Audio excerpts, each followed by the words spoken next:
Yes, I can see your screen. Just let me give an introduction to what we are doing. So we are looking at Haparta Visio of Potions, and we are looking at an cEDH deck, so a competitive deck. And since my experience is mostly with casual and semi-competitive decks, we are now hearing from someone who's actually playing competitive what we want to look at in cEDH decks. So screen is all yours.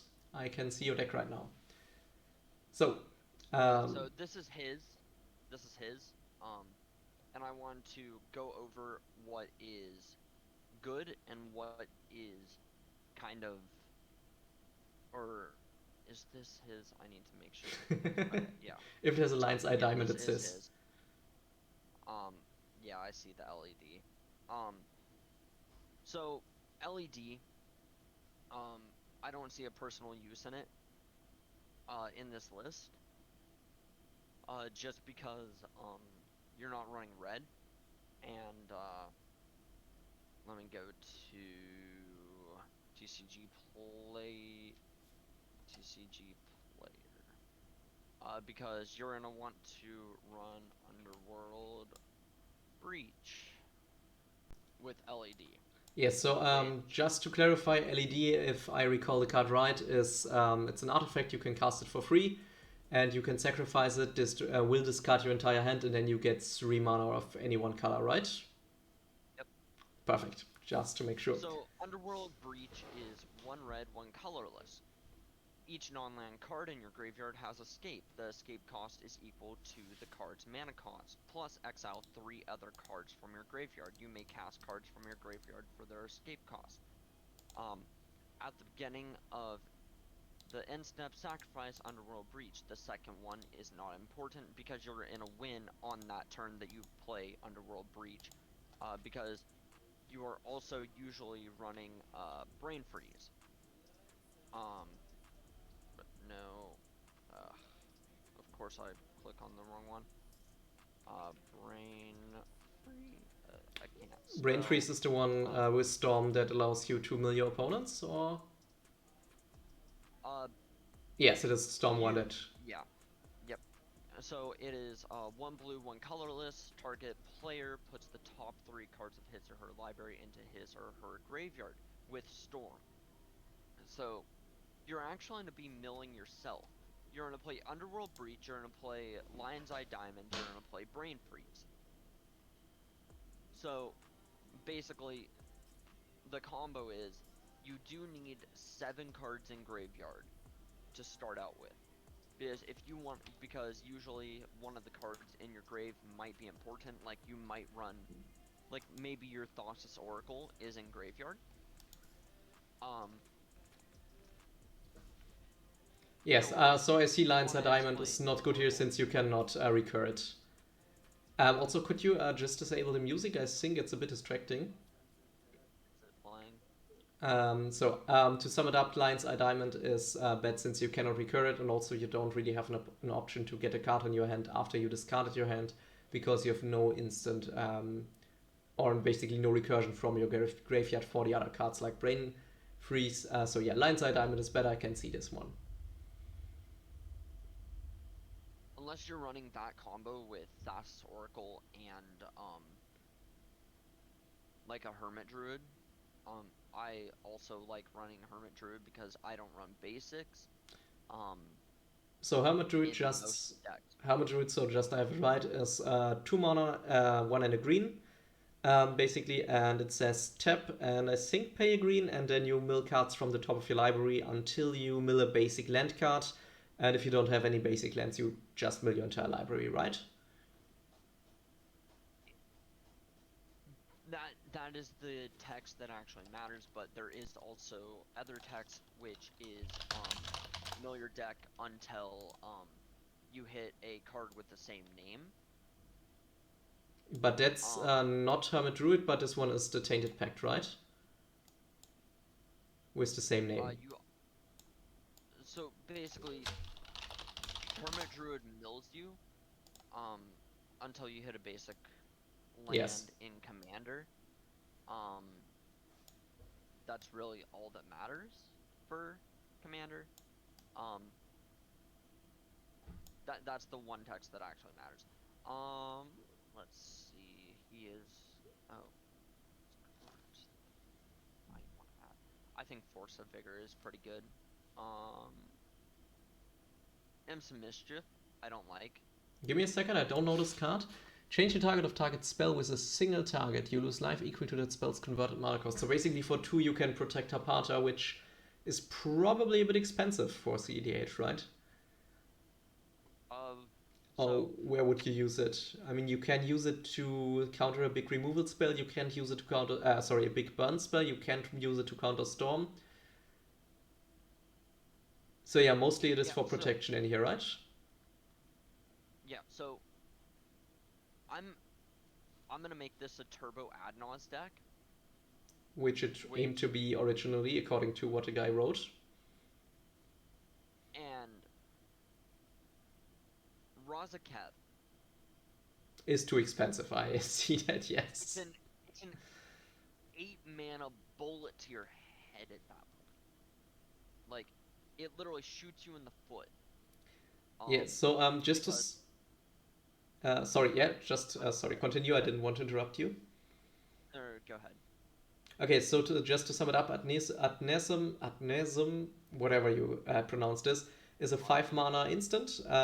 It costs 2 black and 3, and you draw cards from your library. And for each card you draw, you lose life equal to the converted mana cost, and you can draw as many as you want. So if your deck is mostly 0 and 1 cost spells, you can draw a lot.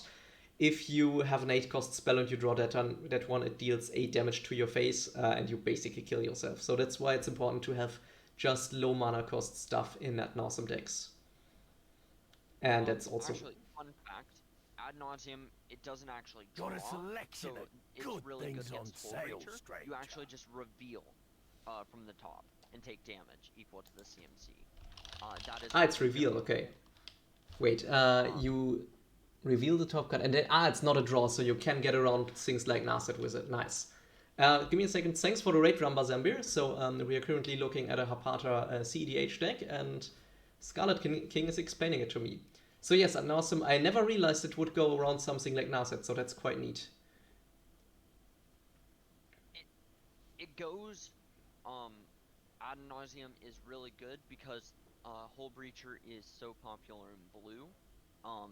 That it is ran in every deck that is blue, just because a lot of people like drawing cards, so also if you're running Hull Breacher, you're usually running stuff like all the wheel effects, like Wheel of Fortune, Time Twister, Windfall. Those are the main 3 that you usually use. You don't really use anything else. Do people also run the blue and black, what's it called, the agent that basically does the same thing? If an opponent draws a second card, you draw instead. Blue, black, draw, denial. Yeah, right, a Notion Thief. No, it is 4 mana. Too expensive, okay. Well, I see it ran in some decks. It depends on the deck. It really does. I think Hull Breacher is just better because instead of drawing, you're just getting treasure tokens, which in my opinion is better. I can see this being true on a cEDH level. Yes, I think for every regular EDH deck you would rather draw. But yes, I can totally see this on a cEDH level, that you would rather have the treasure tokens for mana. So let's see. So we have Black Sun Zenith as a removal. Is this one also something that's run because cEDH just runs small creatures and it gets around things like indestructibility?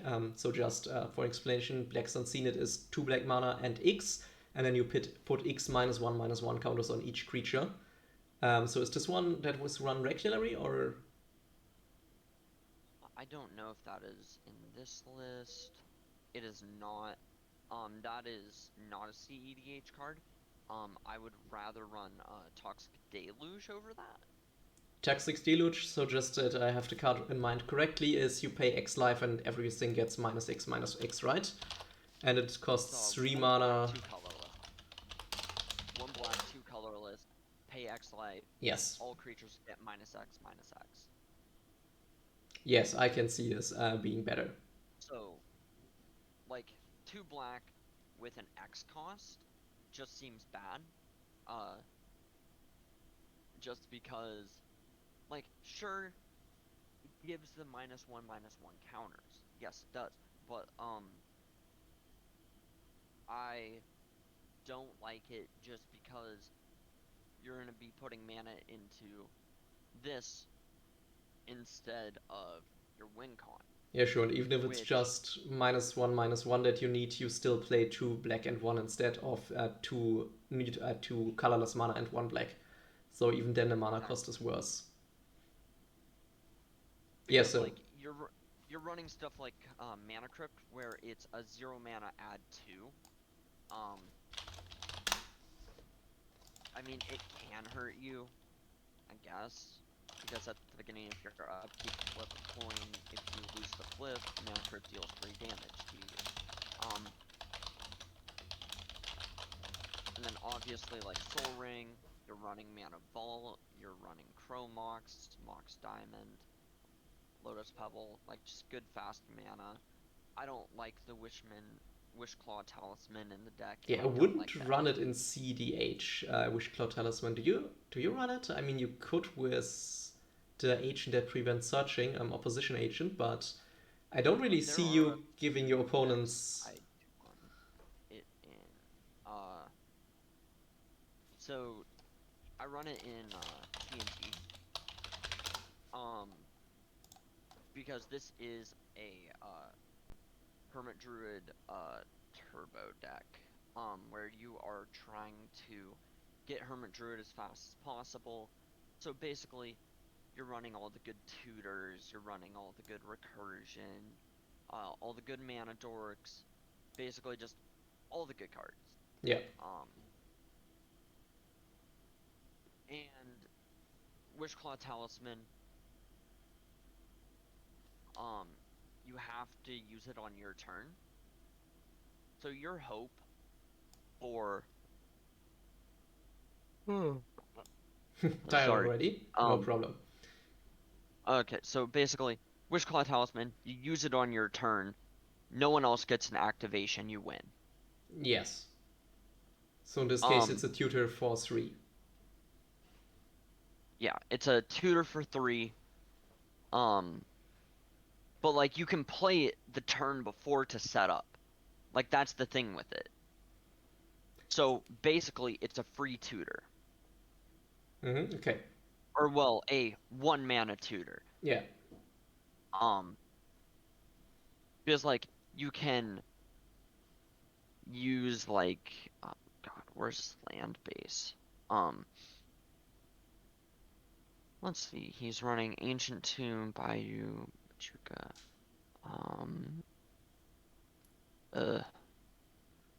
Do you play this land? This seems very expensive. What it's called, Ifnir Dreadlands, right? I'll just put them up. Ifnir Dreadlands. I don't like it. So let me just read the card. So it adds a colorless mana. You can pay 1 life to add a black mana instead, and for 4 mana you can sacrifice it and put 2 -1/-1 counters on target creature and opponent controls. You could only activate this ability on your turn, so you can use this land as very expensive removal on your turn, but you basically waste your entire turn. Yeah, so I can see this being too slow for cEHD. He's... Okay, so, yeah, it's... I don't like it. Let's see. I mean, I can totally see it in a regular Haparta deck. Yeah, so we have a bunch of fetch lands. Don't you run the Cabal Coffers Obok? Don't you run Cabal Coffers in cEDH? Is it too expensive? Good night, Zamba. We are only looking for a good, fast mana. Okay, so this one is just too slow, right? Because you don't get to turn, I think, 4 when it could get interesting. You were supposed to win by turn 4. Okay, yeah. So, honestly, Can you even play Bojuka Bog? Because it's tapped? The Juka Bog is fine. Because it exiles someone's graveyard. Yes, so the entering tapped is in this case fine for graveyard hate, yes? Okay, now could you Um, just tell me the win con of this deck to start it off? So just what does this deck aim to do? so the deck uses Yawgmoth, um, and it uses. Okay, so I was looking around. One of my friends builds a lot of decks for random ones, and he actually did this for me. Um, so Alright, the main combo you is use the Wizard of. commander and Yawgmoth. Okay, Um, let me just pull those two cards up. Give me a second. Of poison, so I got all the text. So we have the commander and we have got Yawgmoth. Just let me pull them up. So let's see if I can see the combo. Whenever she deals combat damage, so that's not part of the combo. Whenever you put one or more -1/-1 counters on a creature, create a 1/1 green snake token. And yeah, Yawgmoth is pay 1 life, sacrifice another creature, put a -1/-1 counter up to one target creature and draw a card. So basically you put -1/-1 counters on a creature, you sacrifice the creature, and then you draw. Yeah, okay, so you draw a lot of cards with this combo, okay. So that's a nice draw engine. Okay, so you also got Botchabul, Mortician Beetle Nest. So Nest of Scarabs is just an infinite combo with Jaffmod, if I remember correctly. And Young Wolf for life drain. Okay, so yeah, you just kill the Undying stuff with -1/-1 counters. Yes, so basically you just use the ability of Yaftmod a lot. And also Haparta. So yeah. And then for life drain you use Blood Artist, Essence Warden. So basically you set up an infinite sack combo, and then you just sack your stuff and kill your opponents with Blood Artist, correct? or Zulaport Yeah, so all Cutthroat. the stuff that says whenever a creature you control dies, the opponent loses 1 life or this creature deals 1 damage and so on. So that's the gist of the combo, okay. So basically you want Um, to do what with this deck? So as I can read here, first turn you can cast a 1 mana creature. So in this case you have 3 mana available to you on turn 2. And then turn 2 you cast Haparta, and third turn you want to do the transposition. Attack with Haparta and create a snake token. Then you draw as many as the total toughness is on the battlefield. If you can draw any mana boost cards, you can cast Draw Engine, and you can. Wait, how can you draw mana boost cards if you have 0 mana available to you at that moment, or am I wrong? So turn 1 you play a land, and you play a creature, so you have 2 mana. Turn 2 you play another land, so you have 3 mana. Turn 4 you play another land, so you have 4 mana. And then you play Jaftmod, so you have 0 mana. So you need to find one of your 0 mana spells, right? To continue. So something um, we can use yeah. Mana Crypt, we can use Mana Vault, we can use Chrome Mox, Lotus Pebble, Mox Diamond, Did you play the creature all that you the 0 can mana. exile from your hand? Oh yeah, I see the Elvish Spirit Guide there. Okay. So Elvish Spirit Guide is basically just a creature that says you can exile it from your hand and you get a green mana. Oh, this one also no. Okay, so yeah, I see how you can get more mana. Okay. Now, you want to find this combo. So we have this deck, and you said there were some things that are suboptimal in this deck. So far, I got the Black Sun Sinus, Lion Eye Diamond, Infinite Dreadlands, and also the 8 mana guy, which is Ratza Kid, the Foul Blooded. 2 high CMC. And also probably. Yeah, no, okay, I got that one already. Okay, so Wild Growth basically acts as another 1 mana dog. Now, what else is in this deck that you can say something about?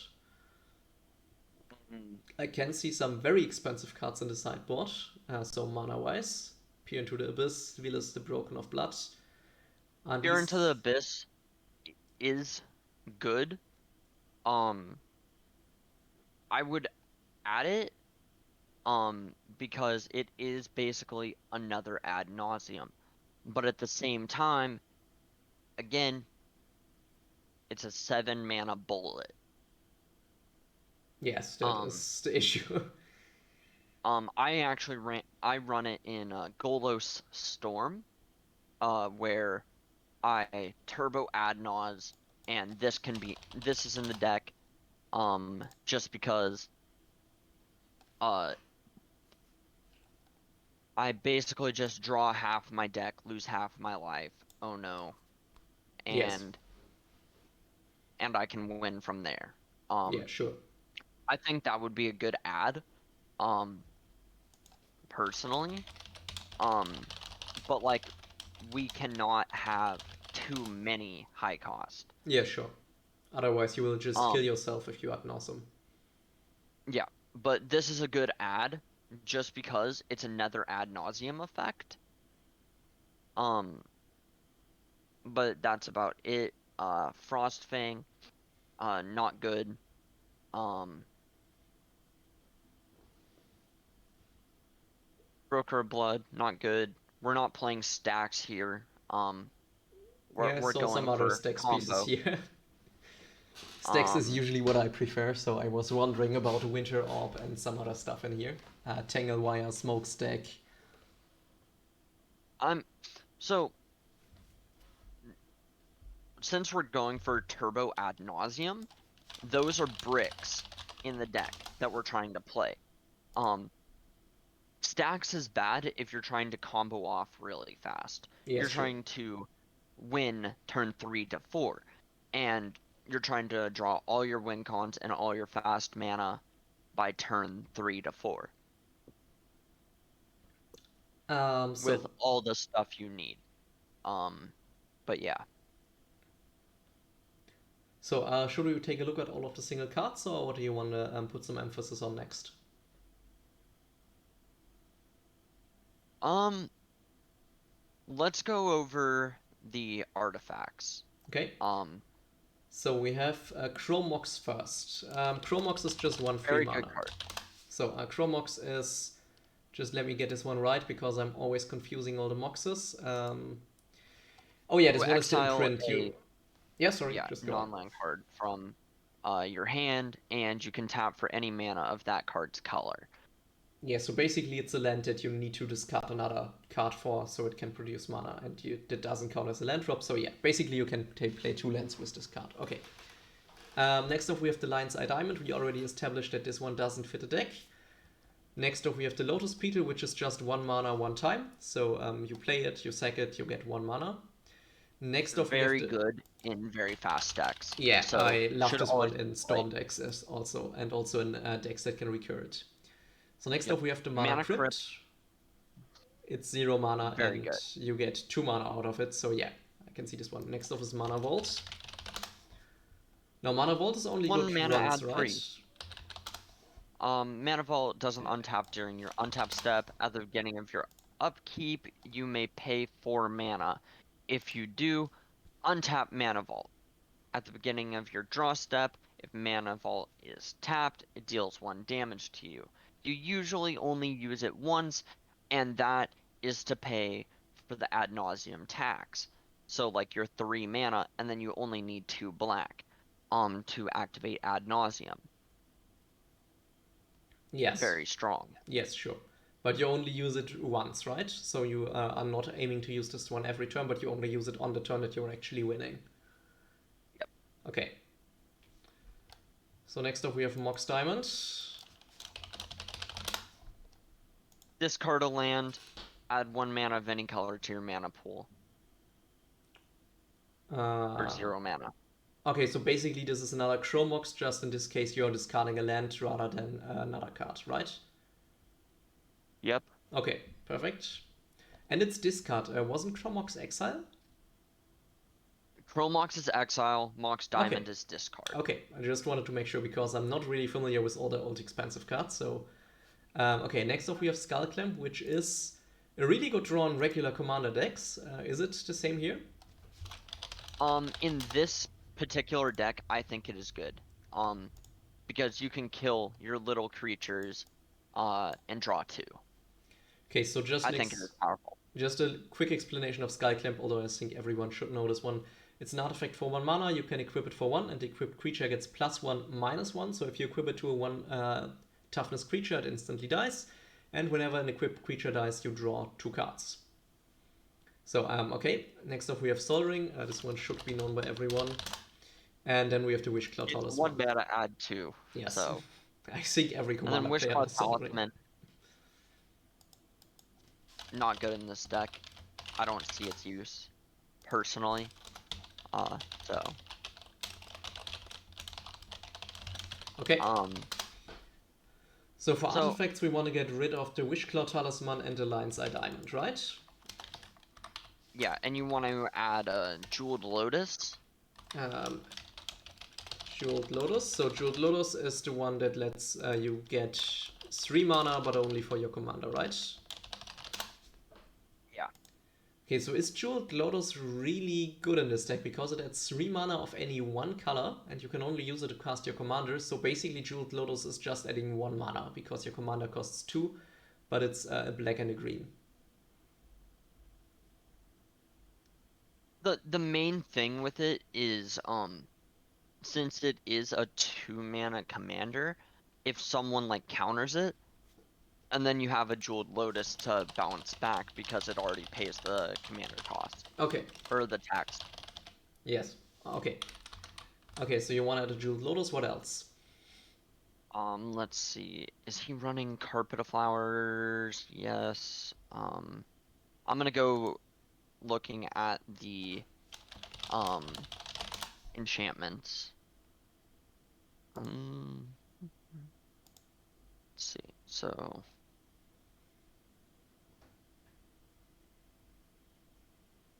he's also running a Sylvan, he's also running Survival of the Fittest. he's not running Choke. Let me get a read on this one. Yeah, that's probably not 1 green, 2 colorless. Islands do not untap during their controller's untap phase. So I think that is almost needed because everyone plays blue. Yeah. Everyone. Obviously, you have all the good counter spells there, and you can already play them for free. So why should you get your islands to untap? Okay, so we are doing a little bit of stacks against blue decks then, because you're probably the only non-blue deck at the table, right? Probably. Okay. There are a few commanders that can actually do stuff like Gitrog, which, again, just very fast combo deck. Yeah, sure. Change of Mephistopheles is pretty good. Oh wait, what is this one? Is completely Chains of Mephistopheles. Let me just pull up the card and probably pull up a bigger version of it, and one that you can actually read. Oh god. Okay, here we have one. So it's an enchantment for 2 mana. If a player would draw a card except the first on one he or she draws in his or her draw step, each turn that player discards a card instead. If the player discards a card this way, he or she draws a card. If the player doesn't discard a card this way, he or she puts the top card of... Wait a second. Wait a second. So if a player would draw a card, he discards a card. The first one. Yeah, except the first one. And then she discards a card and draws a card. Okay, so yeah, okay, so now I get it. So they discard a card and then draw a card. So they can't increase their hand size, but the hand size just stays the same. Okay, yeah, so this prevents you from getting really big hands, and so if you have some ad nauseam spell, for example, you could only just... No, well, ad nauseam is not a draw, but any other big draw spell. Ignores this. Yeah, right. Ad nauseam is not a draw. I was just remembering this when I said this. But yeah, I can see why this is useful, since it prevents your opponents from racking up really big hands and making your hand cards a much more valuable resource. Okay. Yeah, so this one is already played by him, right? Or not at the moment? I saw it. Nope. Okay, so... I think it should be added. Okay. He is not running Utopia Sprawl. Oh yeah, so Utopia Sprawl is just a 1 green mana enchantment for a land that makes a mana, right? So this is another... Enchant Forest. Choose a color. Whenever Enchanted Forest is tapped for mana, its controller adds 1 mana of the chosen color to his or her mana pool. Yeah, so this one is just another 1 mana ramp enabler for you to play something on turn 1, since turn 1 we established you want to play mana. Okay. Got this one. Now, should we have a look at his enchantments and see what's good in there? So first of all, we have an animate dead. Do you actually play this? If you don't have anything... I don't play it. I do play Necromancy, though. Okay, let's just... So animate dead is an enchantment that enchants a creature. It gets back to the battlefield. And if either animate deck or the creature dies, you sacrifice both. Necromancy. Now, let's have a look at this one. I know that it exists, but I never quite got used to play it, or quite got to play it. And this one already has a fun text. So, you may choose to play Necromancy at an instant if you do bury it at the end of turn. So it's 1 mana more expensive than the other one, but you can play it at instant speed if you sacrifice it at the end of the turn. When you play Necromancy, choose target creature card in any graveyard, so you can reanimate any creature, and that creature is put into play together with Necromancy. Okay, so what is the advantage of Necromancy? Is it just that you can play it at instant speed? Because otherwise I don't see much of an advantage at the moment, or am I missing something? So, the instant speed is what matters. It is that much better. Because you play it on your opponent's end step, and then goes to your turn, and then you basically wasted no mana. Well, while you're now ahead, because like if like your Yawgmoth is in grave, or like your Cutthroat, or like any of the combo pieces, like any combo piece is in the grave, bring it back on their turn and then proceed to win on your turn. Yes, I can see this one. And so you keep mana open for interaction, and if you don't need to interact, you can just reanimate your stuff. And they also cannot react to it with anything that's not instant speed.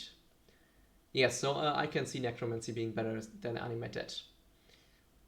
Now, what other enchantments is he running? So next up we have the Blowfly Infestation, which is just part of the combo.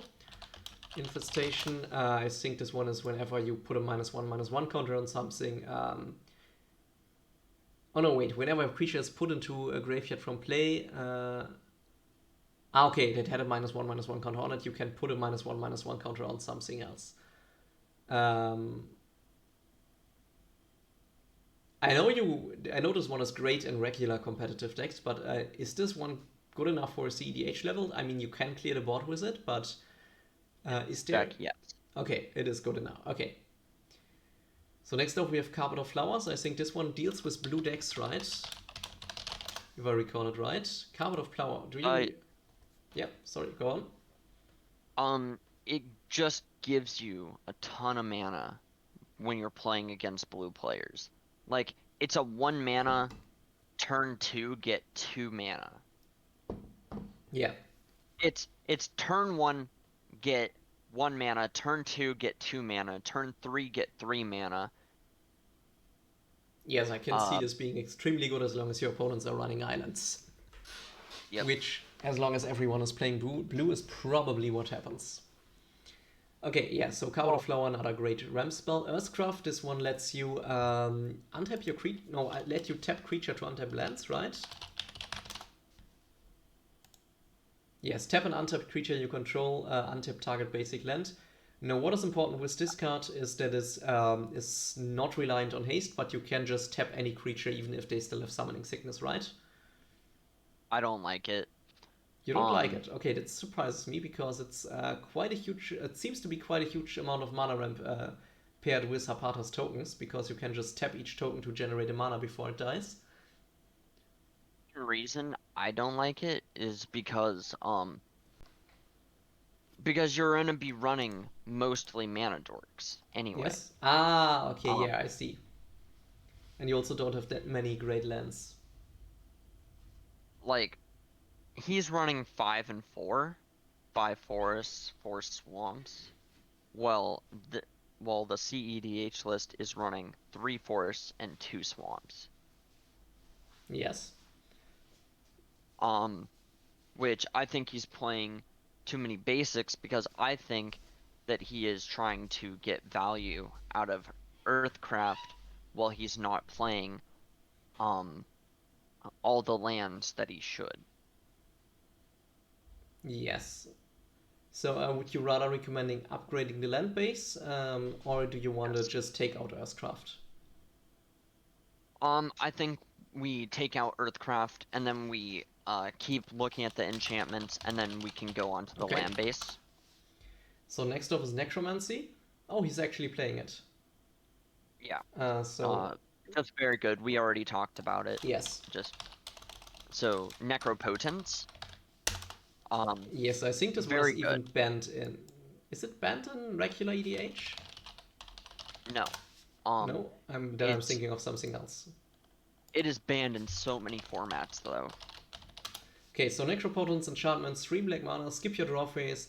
Whenever you discard a card, remove that card. Sorry, I just confused it with something else. Whenever you discard a card, remove that card from the game. Pay 1 life, set aside the top card of your library, put that card into your hand at the beginning of the next discard phase. So basically, you are paying life, and then at the end of your turn, you draw cards, rather than at the beginning of your turn. So you can just pay 50, no, you cannot pay 50 life because you probably don't have 50 life, but you can just pay 30 life and then just draw 30 cards at the end of the turn. And then probably discard a bunch of them into exile. Yeah, I see why this one is in here. Okay, next up, Squirrel Nest. This one is coming as a surprise for me. Pattern of Rebirth before Squirrel Nest. Oh yeah, sorry, Pattern of Rebirth, my bad. Pattern of Rebirth. So let me just get this one up. So whenever enchanted creature dies, that creature's controller may search their library for a creature card, put that card onto the battlefield, and shuffle their library. Very strong. Because you can just put it on like a mana dork and then kill the mana dork with a few ways to do it. And basically go search for your combo pieces. Yeah, so Javmod or Blood Artist and so on. But you need 4 mana to play it, which seems quite expensive in this deck, to be honest. I think it's one of the only... Is it the only card that costs 4 mana after we... Oh no, we also have Javmod. It's Run Physician, but I think these are the only 2 cards that actually cost that much, right? Then again, it is... Well, we have Chord Calling, which is 3 green X, so like that's gonna cost more. Yes. But like we're also running Adnaz, but that's kind of needed. We have Culling Ritual. Give me a second. I'm not aware of Culling Ritual. Culling Ritual.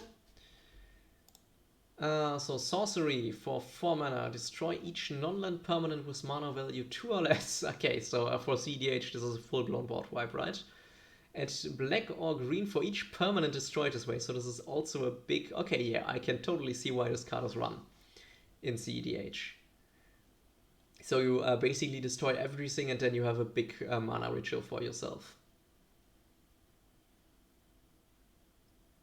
The other list is not even playing it as I can... No, wait, these are instants that you're currently looking at, not the sorceries. It's running imps, actually. That's weird for me. I don't see a lot of it. I don't know why, but give me a second. maybe it's Mischief. Good. Imps Mischief. Let me just pull this card up. Change the target of target spell with a single target. You lose oh yeah, that was this one, I realize. Yes. I guess it's just a free counter spell, maybe? I mean, you can, for example, redirect a Brainstorm to you or something. Or if someone does a big draw spell, you can redirect it to you. As long as it's a targeted draw spell. But yeah, I see this one being problematic. So yeah, we'll probably leave this one in for now, right? For now. Put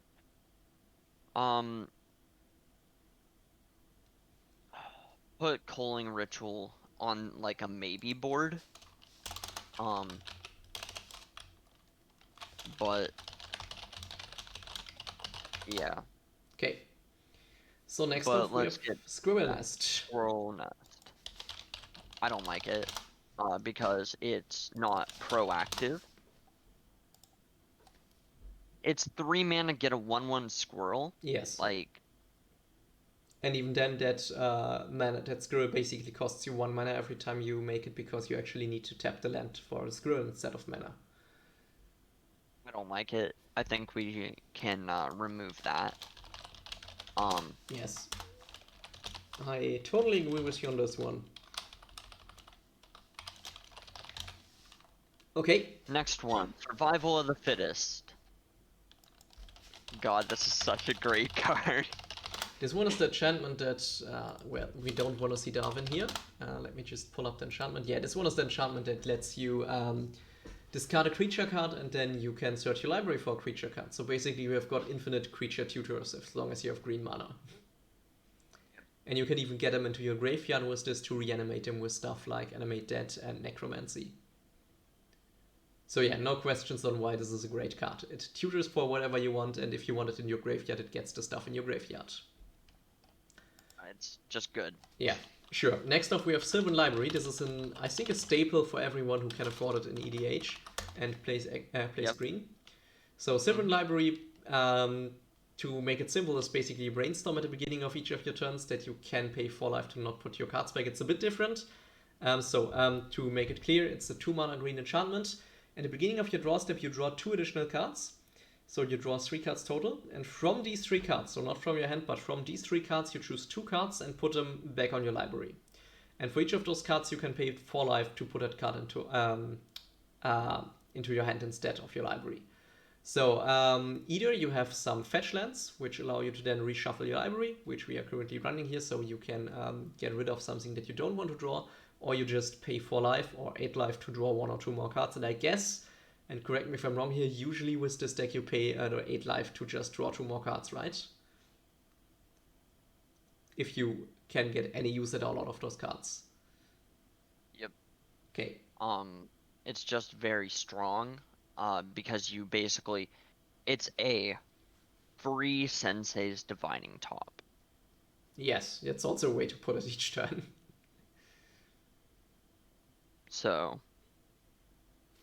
just very strong. Wild Growth, just a good card. Just 1 mana, add an additional green. Yeah, so Wild Growth is basically the same as Utopia Sprawl. You enchant a forest, or just a land, I think, with Wild Growth. Yeah, enchant a land. And then, yeah, whenever you tap it, you get an additional green mana, so you get a ton of mana. Okay. So that's it for the enchantments. The only enchantment... Do you want to go for lands, instants, sorceries, or creatures? Was that a question, or was that an order that you wanted to go through? No. Did you want to go through a certain one? Let's take a look at sorceries next, since we already took out Black Sun Zenith here and wanted to exchange it for Toxic Deluge. So next off we have Chain of Smog, which is an Infinite Storm Enabler, if I remember right? Chain of Smog. So target player discards 2 cards from his or her hand. That player may copy the spell and may choose a new target for that copy. So in theory you could just target yourself with it as often as you want, right? If you for some reason wanted to make copies, right? Are you still there? Yeah. So it's a little weird to me. I'd rather use something like Cabal Therapy. Let me pull this one up. Cabal Therapy. Name a non-land card. Target player reveals his or her hand and discards all cards with the name, and has flashback. Yes, so this one gets rid of a specific card that you're worrying the player has in his hand, rather than just getting rid of 2 cards that might or might not be the ones that we actually want to get rid of. So was it random cards? No, it wasn't even random cards that a guy needs to discard. It is just discard 2, and he could just discard 2 lands. Yes. If it's like turn 3 or turn 4. So this one is probably also going out, yes? Yeah. Is he running? Is there anything with Magecraft that allows you to... No, he shouldn't be, right? I think there's no new creature here. Because Magecraft obviously would allow it to be an infinite combo, since you can copy the spell an infinite amount of times, but...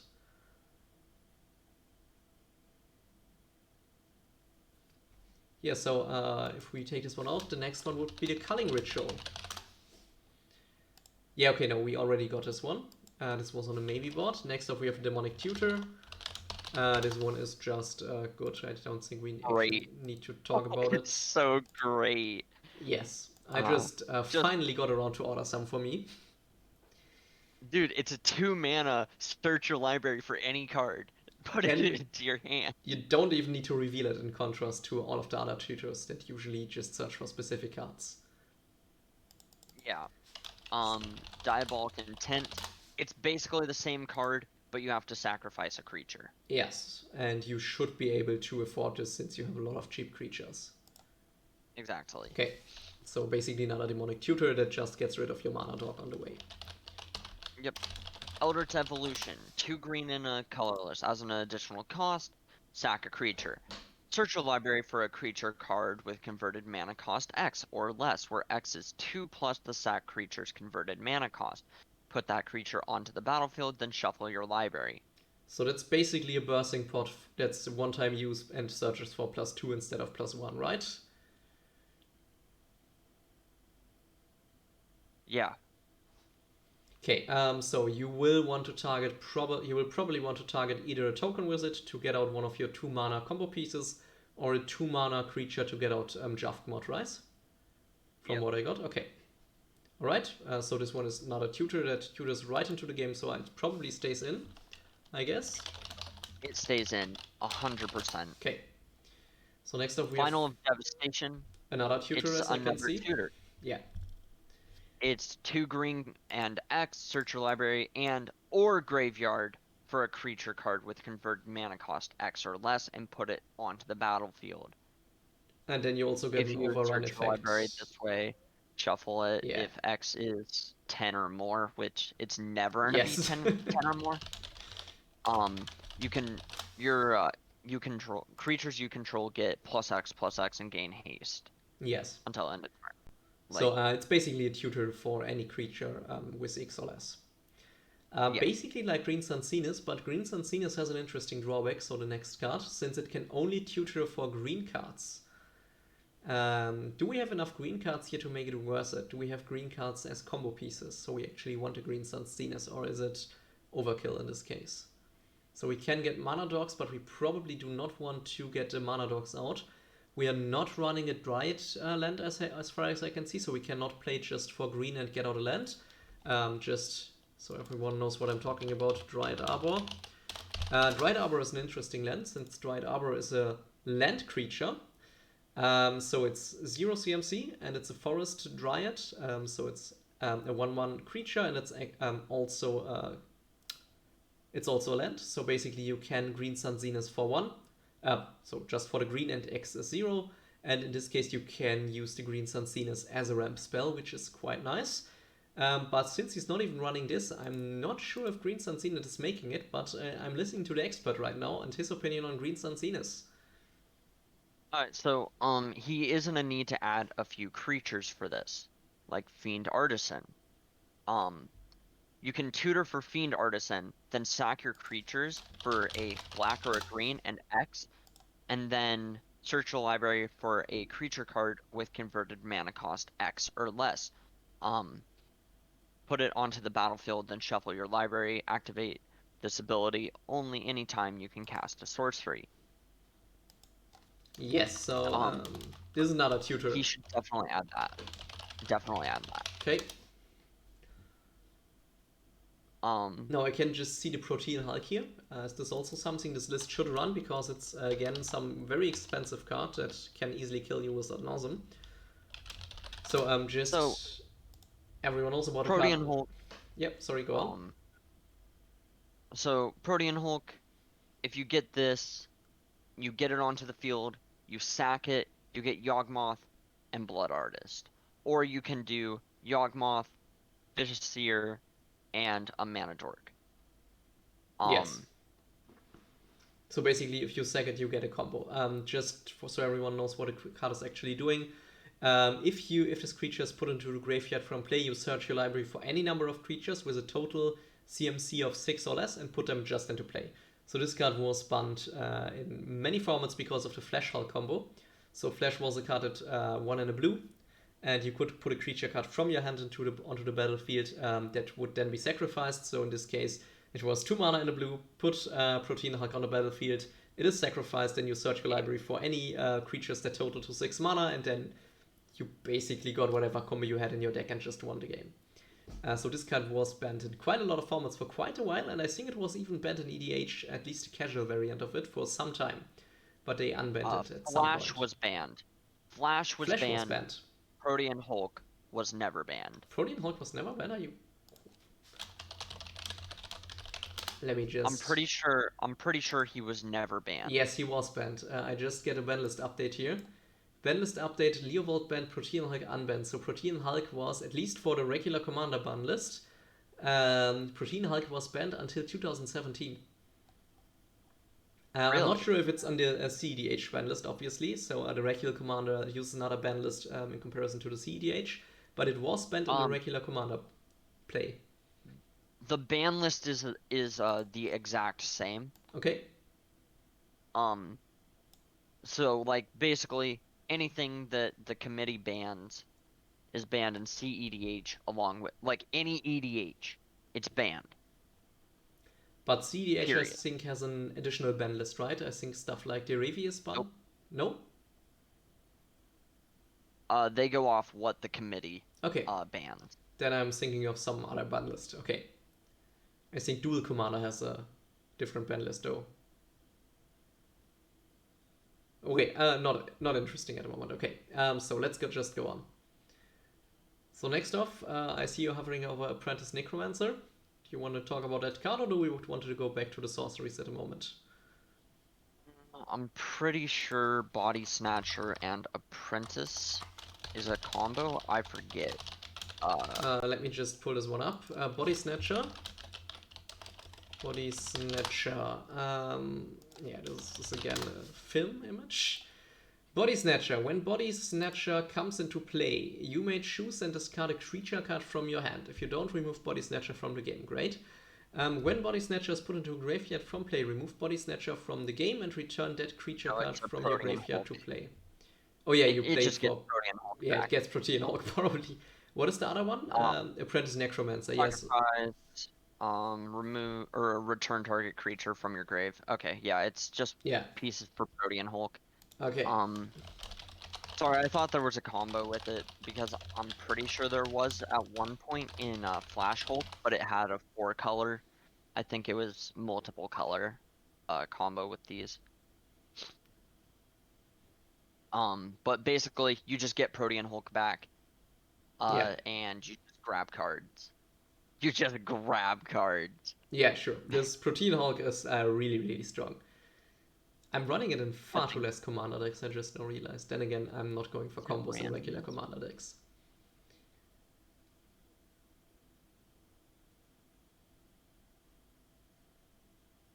I think he should definitely add it.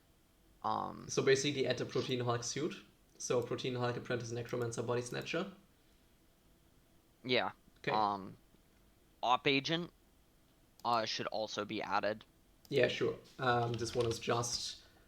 I saw it spoiled and I thought, oh no, this is going to ruin so many MTG games. So whenever... so it has Flash and the opponents... you control your opponents while they're searching libraries, and if they find a card on the library, so they play a ramp spell, you search the library for them, and then you exile whatever card you found, and then you may play those cards. And this is just super mean because it cancels out green ramp, it cancels out fetch lands, and so on. So this one is really, really oppressive in regular games, and I think even more so in EDH games when half of your deck is basically tutors. So yeah, I can totally see this being in. Yeah, okay, no questions here why this should go in. I think we should just get back to the sorceries. So we had the Green Suns, next up we have Live Death. Let me just pull it up. I think it's not what I'm actually looking for. Here, Live Death. Until end of turn, all lands you control are 1/1 creatures, so you could sacrifice them, or target creature card from your graveyard to play. Okay, so it's either a reanimate... You're only playing it for the death. You're only playing it for the death, okay. You're never playing it for life. Okay, so this one is just a cheap reanimate effect, and I guess it's fine. Right? Yeah. Okay, Yep. next up we have Reanimate. Reanimate, which is basically this, just 1 mana cheaper. Put a creature card from your graveyard into play, and you lose life equal to the converted mana cost. Easy as that. Since your deck is cheap, it's basically just black mana that counts, and you can get Protein Hulk, obviously, if you have some more life to spare. Yeah, so this one stays in, I guess. Last off, we have Will. No. Jafmott's Will. So this one is really strong in Storm decks, but I can see why you don't want to run this in this deck. Just explain the card, and then... Until end of turn, you may play cards from your graveyard as though they were in your hand. Cards put into your graveyard this turn are removed from the game instead. So... that is really bad for the main reason, let's say Yawgmoth is in your grave. You want to play him. You play him. Someone counters him. You lose. Let's say Zulport, Cutthroat, is in your grave. Isn't this even... Give me a second. Isn't this even preventing the Zulaport trigger, since the creatures do not actually die if Yawgmoth's Will is on the battlefield? Yep. Okay, so Yawgmoth just prevents yourself from comboing. That's nice. Yep. Yeah, so I can totally see why you want this one out. Yawgmoth's Will prevents yourself from comboing. Yeah, got this one. I think we are clear on this one. It is great in Storm decks, since you can just use all of your cards again that you actually got into your graveyard, but I can totally see why you do not want to have this one in this deck. Especially since you're probably not milling yourself for so much, and even then you have ways to get your stuff back in green-black. Okay, yeah. So those were the sorceries.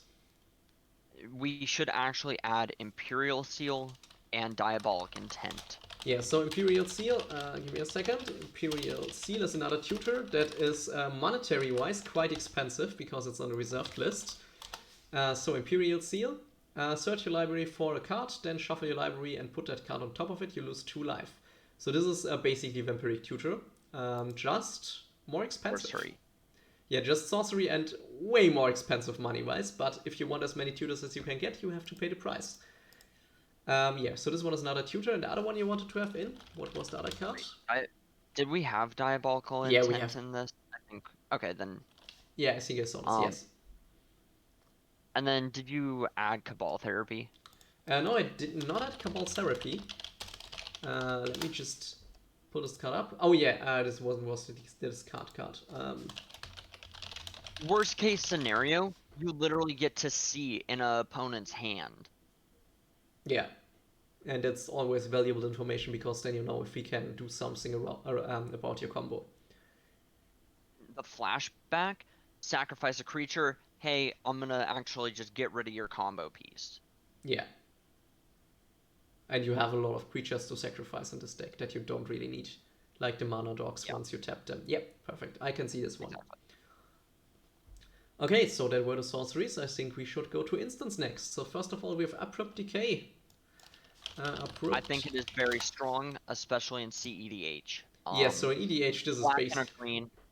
It can't be countered by spells or abilities. Destroy target non-land permanent with converted mana cost 3 or less. Very, very strong. Yes, I can see this, and especially since everything is basically 3 or less in cEDH. Yeah, I can see this one being very, very strong. What is with the Assassin's... Oh yeah, I see the Assassin's Trophy in there, so this one is another strong removal. But you are giving your opponent's lands, but I guess this is fine when you need to get rid of a permanent, right? In cEDH, most people are going to be playing more than, 1, 2 to 3 colors, where they're not playing basics. So, basically, it's a 2 mana destroy target permanent. Ah, okay. And even a land if they are not running basics. Yeah. Okay. So next of all, let's talk about one of the core cards that we just jumped over ad nauseam. Wait, we already talked about this one, right? So just to remind you... Talked about it like 2 to 3 times. Yes, because it's basically the centerpiece of the deck. It is get this card, draw a ton of cards, and then win off all of it. So yeah, again, just a quick reminder since we are going over all of the instants, 5 mana, reveal the top card of your deck, put it into your hand, you lose life, equal to the CMC. Next one. Cabal Ritual. It's another ritual, so basically it's giving you a lot of mana. Very strong. Very, very, very strong. 2 mana, add 3, or 2 mana, add 5 if you have Threshold. So 7 or more cards in your graveyard.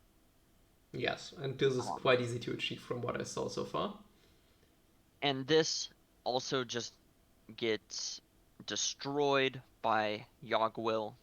Yeah, sure. If you're running Cabal Ritual, you shouldn't even run Yawgmoth Will. Just because you want all your cards basically in your grave because you're running so many reanimate effects. Yeah. And to accompany it, we also have the Dark Ritual, a few cards further, which just for 1 black mana, it's 3 black mana, which is also great. Court of Calling. Yeah, Court of Calling. So this one green, is another tutor, right? Yep. Search your library for a creature card with converted mana cost X or less and put it onto the battlefield, then shuffle your library. It also has Convoke. Your creatures can help cast this spell. Each creature you tap while casting this spell pays for 1 or 1 mana of that creature's color. And again, as with Earthcraft, this does not require haste, so you can just use the tokens you created this turn to make your tutoring more easy.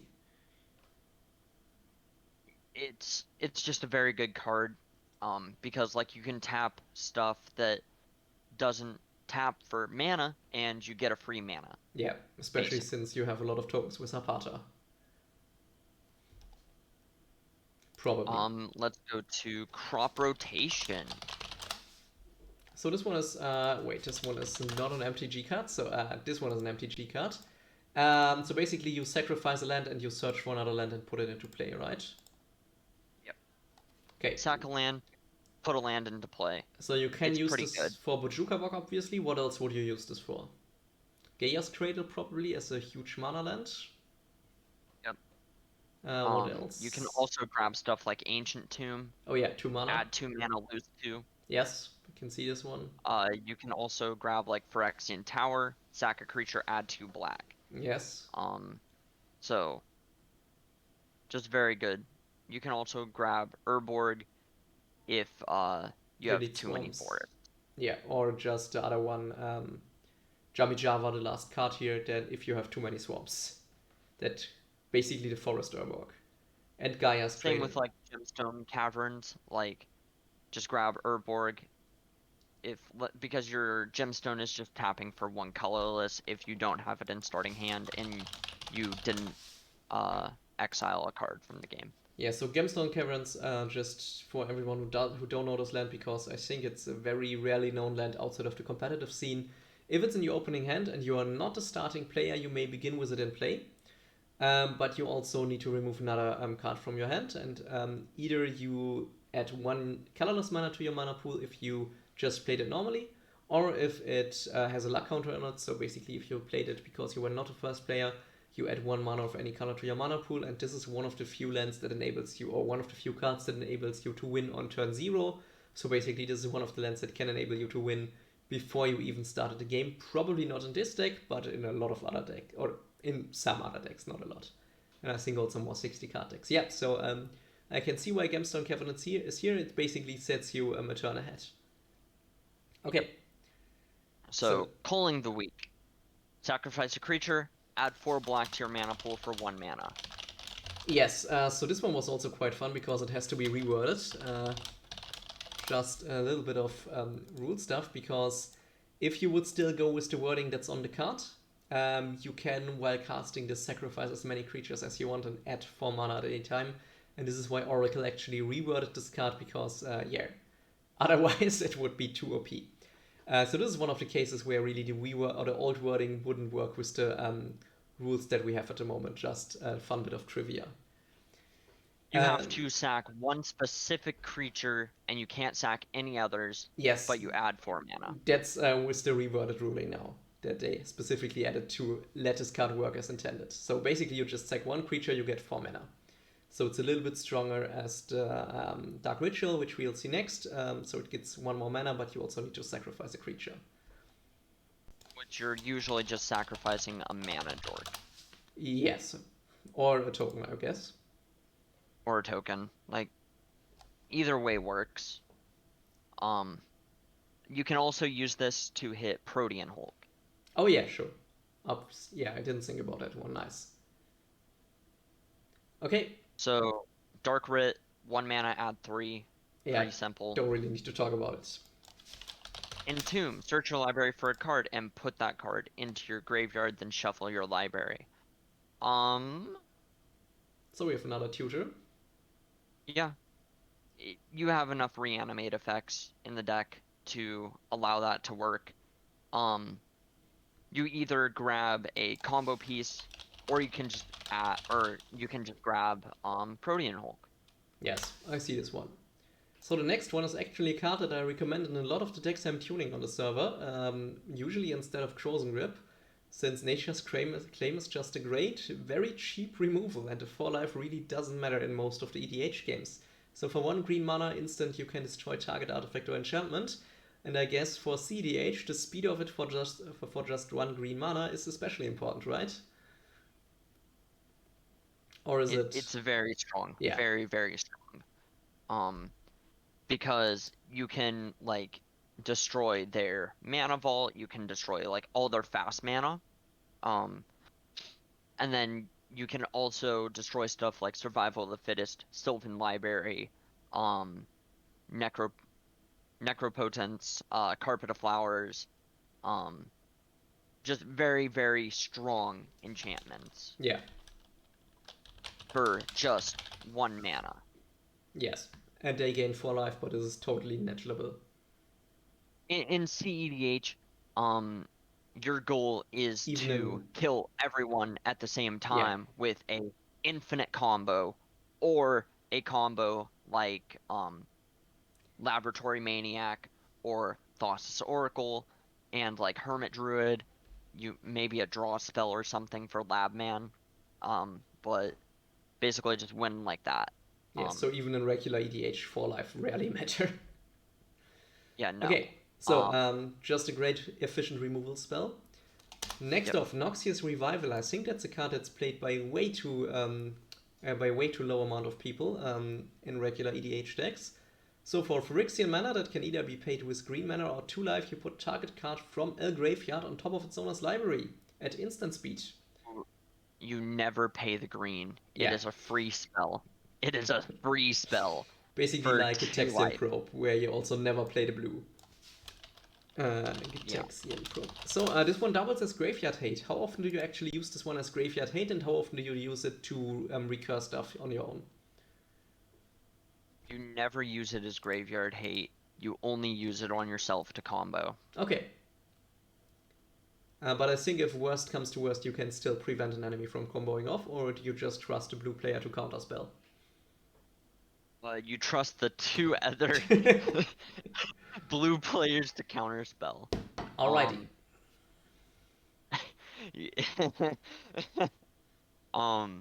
But no, like, if worst does really come to worst, you can use it as Graveyard Hate, but you usually never use it as that.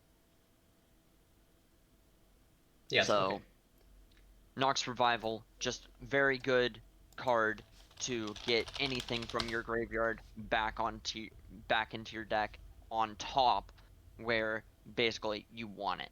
Yeah, and you can also use it to save yourself, since it's instant speed from Graveyard Hate that's targeting you. So if your opponent is playing Bojuka Bog, one of your very important combo pieces is in your graveyard, you can just pay 2 life and get it back on top of your library. Exactly. Okay. So let's go Slaughter Pact. Yeah, so destroy target non-black creature at the beginning of your next upkeep. Pay 2 colorless and a black.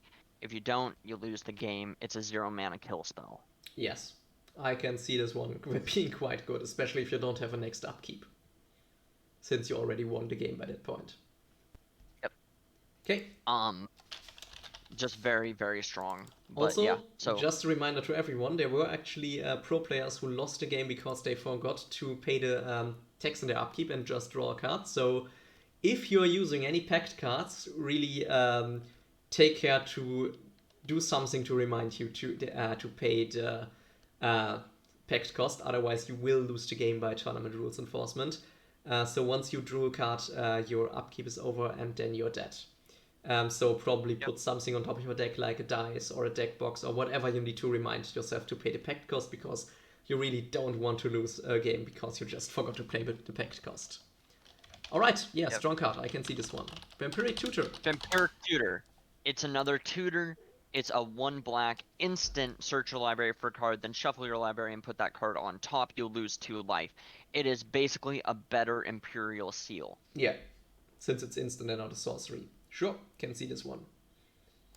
Even it's also a monetary cheaper Imperial Seal, so... True. It's like $60-$80 or Is less. it that expensive for you? Let me just fetch it from Magic Card Market. So as you know, I'm from Europe, so we have a lot cheaper market prices actually. So Vampiric Tutor, I think I got it for 10 or 20 euros. Yeah, Vampiric Tutor, oh okay, it's 20 euros, yeah, 20... Yeah, let's say 30 euros at the moment, 30 euros. 43. Yeah, so it's not that much different at the moment. But I think it was also just recently reprinted, so that helped the price. Yeah. But yeah, just very strong card. Yes. Should be played in almost, or it should be played in every black deck. I agree with you with one exception, because I belong to the people who believe that tutors are going a bit against the spirit of the regular casual EDH. So I am one of the people who promote not playing that many tutors, because it just makes EDH be the same game again and again and again. But for competitive, which is about, I completely agree with you, run as many tutors as possible, since you want your deck to be as consistent as possible. So yeah, also from a power level, always run tutors. This is just what I just said was just a personal way to play, personal favorite way to play the game, not actually what's good. Okay, so let's go on. I think the next one was Veil of Summer. Veil of Summer, yes. It's a 1 green, draw a card if an opponent has cast a blue or black spell this turn. Spells you control can't be countered this turn. You and permanents you control gain hexproof from blue and from black until end of turn. This can actually be basically a free counter spell. Let's say they cast a Force of Will, right? For free. They exile a card. You play this in response to that, and since they've played a blue card, that counterspell will actually be negated. Yes. And also, once you successfully cast Veil of Summer, you know that they cannot interrupt with your, that they cannot mess with your combo, in most ways. No, actually, it's a free counterspell that's just very, very, very good. Yeah, I can see this one being very good, especially if everyone is playing blue. So the last instant is the Worldly Tutor. 1 green, search your library for a creature card and reveal that card to all players. Shuffle your library and put that revealed card back on top. So basically Vampiric Tutor for creatures. That does not cost you 2 life, and since most of your combo pieces are actually creatures, I reckon this one is really good as well. Just very strong. I think it also wasn't reprinted in quite some time. So yeah. Summoner's Pact, he's not running that. So Summoner's Pact... I think Summoner's Pact should be ran. Let me just make a note, because we also want to give this guy some suggestions on what he should run. So Summoner's Pact is another pact like Slaughter Pact. In this case it's green. Search your library for a green creature card, reveal it and put it into your hand. And at the beginning of your next upkeep you pay 4 mana, but if you run Summoner's Pact, if you cast it, you probably won't have a next upkeep. So yeah, it's basically a free tutor. Yeah, okay. Autumn's Veil. Oh yeah, this one is also a color hoser, right? Let me pull it up. Spells you control can't be countered by blue or black spells this turn, and creatures you control can't be targets of blue or black spells this turn. Again, it is basically Veil of Summer. Yeah, just without a card draw, but... Same effect. Yeah, sure. I can see this one being very strong as well. Okay. Let's see. I think we don't have the tragic fall, right? The fatal push. Sorry, it's fatal push. I was thinking of tragic slip. Fatal push, destroy target creature if it sets converted mana cost 2 or less, so basically every cEDH creature. And if you had a permanent leave the battlefield this turn, you can instead destroy a creature with converted mana cost 4 or less. So this one is just another piece of removal. Is it good enough to run in your opinion?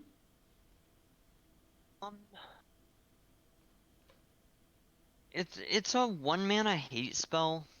I don't know. I think this is probably on the maybe board.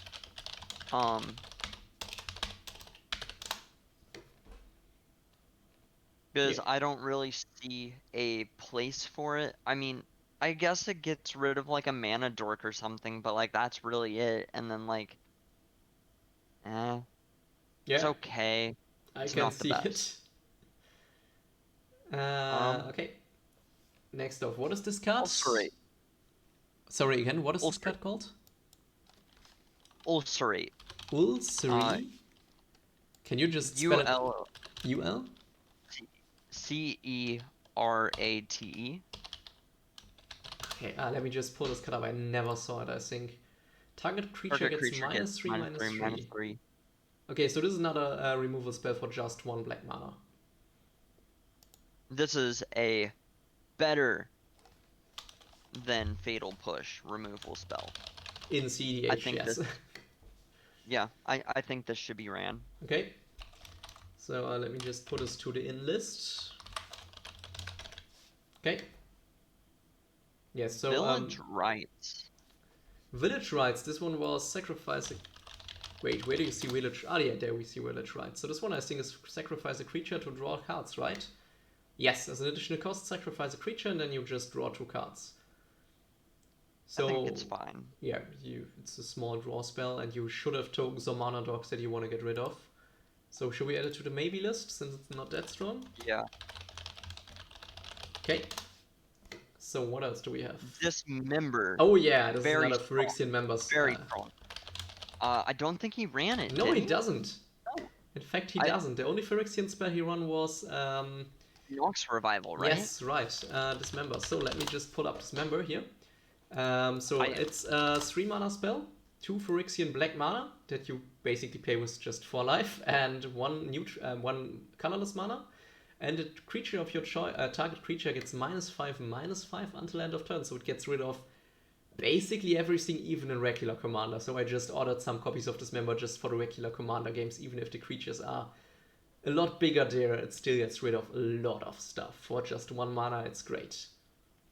And I guess the same holds true for cEDH, since it's hitting even more there.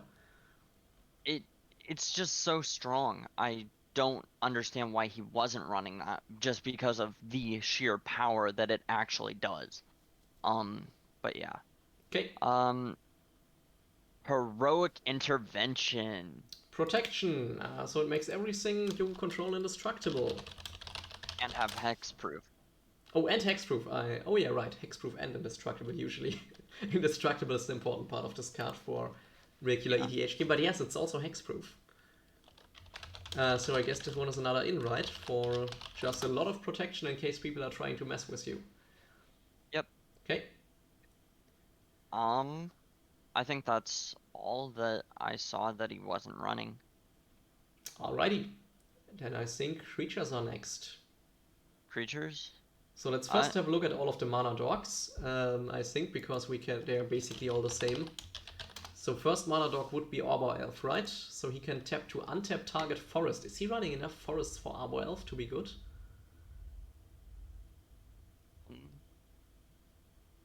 Hold up. Is he running... Okay, so he's running Bayou, 5 forests, A fetch land. Overgrown. Okay, so he's running all the fetch lands. He's running Yavima, Cradle of Growth. Huh. I don't know if I like that. I I guess it's fine. Um, yeah, I guess it's fine.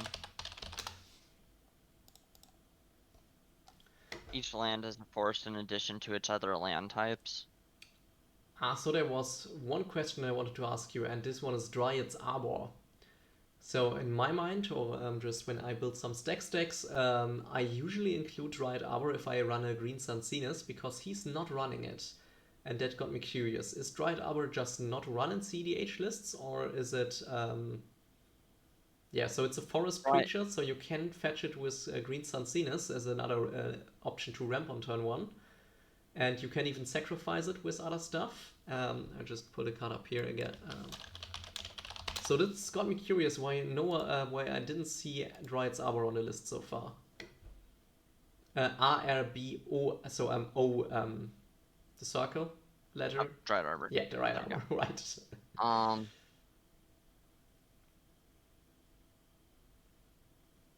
In cEDH, I don't think I'll run that. Just because hold up. I guess they're running it. Main reason I wouldn't run it is just because it has fatigue. Yes, I can see this because it's a creature land, so it doesn't have haste. Yeah. Oh wait, but it hasn't fatigued, right? Arbor isn't a spell. It's oh no wait, it's affected by summoning sickness. Yes. Yep. So you can still get it with Green Sun Cenus, but you can't use it to turn you got it, but just the next turn. Still, it's another way to get a 1 mana ramp spell. I mean, I guess it'd be fine. So let's just put it one to maybe. Maybe Dryad Arbor. Okay. So we were still looking at a mana dog. So we had the Arbor Elf first, and he can only untap a forest. It's very strong in general for cEDH because it's just a mana dork. It is just a good mana dork. Okay. Birds of Paradise ran in both of these lists. Very good. So let me just pull it up. But basically, it's just another mana dog that just 1 mana of any color and can fly, which is I think not relevant here. Next off, we have the interesting mana dog, and this one is the Deathrite Shaman, I think, which is more than just a mana dog. You usually don't use it for anything but the mana ability. Yeah. But it can also be graveyard hate. So just an explanation on why Deathrite Shaman is actually good in high-powered EDH deck, not only cEDH, but EDH in general. So for tap, you can exile target land from a graveyard and add 1 mana of any color to your mana pool. So usually in regular low-power EDH game, you don't have that many lands in the graveyard, so you cannot tap that often. But in high-powered EDH games and also cEDH games, people are usually running a lot of fetch lands, like Polluted Delta. Let me just hit this one up. Bloodstained Mire. They're running Misty Rainforest. They're running Verdant Catacombs, Windswept Heath, Wooded Foothills. And all those fetch lands basically say tap, pay 1 life, sacrifice this fetch land, and then you search your library for an island or swamp or whatever basic land types your fetch land is catching. And this leads to a lot of lands being in all of the graveyards, and this allows the Deathrite Shaman to actually be a decent mana dog that can even get rid of stuff in your opponent's graveyard if worst comes to worst. Okay, what other basically, mana? You can pay 1 black, tap, exile target instant or sorcery card from a graveyard. Each opponent loses 2 life. This can hit stuff like ad nauseum if they. Oh, if they're too greedy. For some reason, like if it got countered, and then you can just be like, I'm gonna pay a black, I'm gonna tap Deathrite, I'm actually gonna exile that. Yeah. Also in response to like a Noxious Revival, you can do this. Like if they're trying to get their ad nauseum back, I'm just gonna pay a black, I'm gonna exile that. And then for 1 green, tap, exile target creature from a graveyard, you gain 2 life.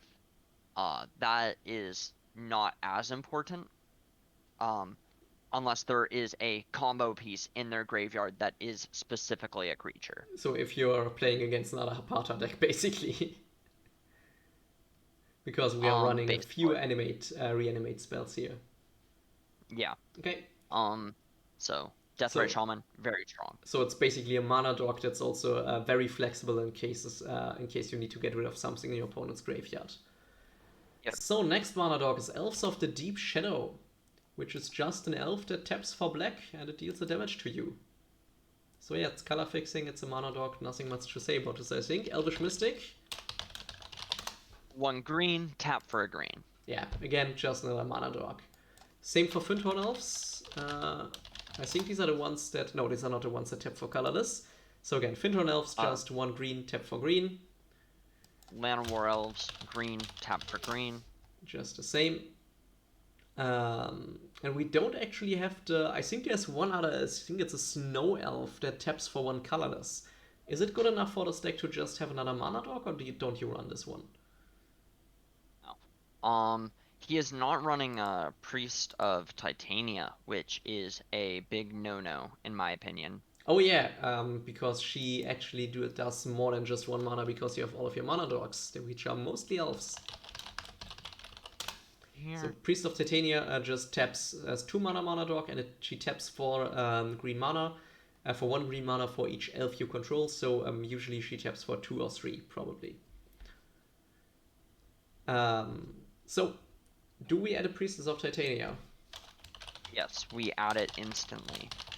Alright, what is with the other one? Didn't switch out Priest for LED?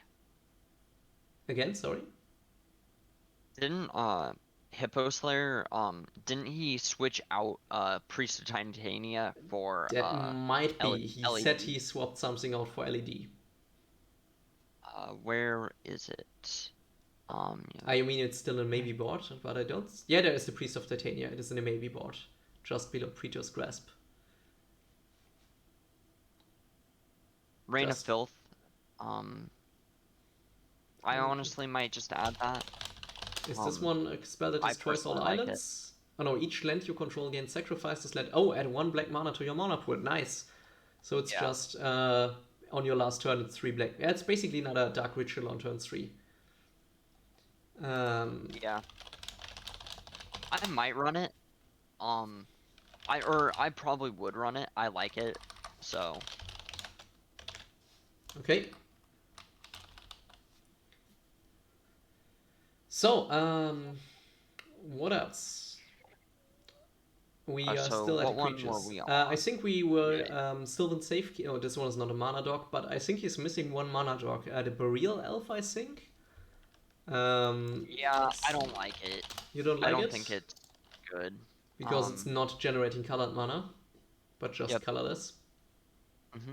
I can get behind that statement. So let's go on then. So now let's go over everything that's not a mana dog, starting with Allosaurus Shepherd. I think this one was from Jumpstart, right? I think.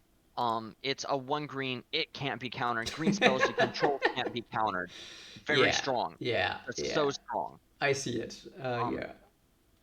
Totally. I think we can just don't even worry about the paid mana ability. Yeah. Chandler Initiate. So when she enters the battlefield, you put 3 -1/-1 counters on target creature you control, and for tap you can remove a -1/-1 counter and add 1. It's a 2 mana dog, basically. I mean, I guess I would.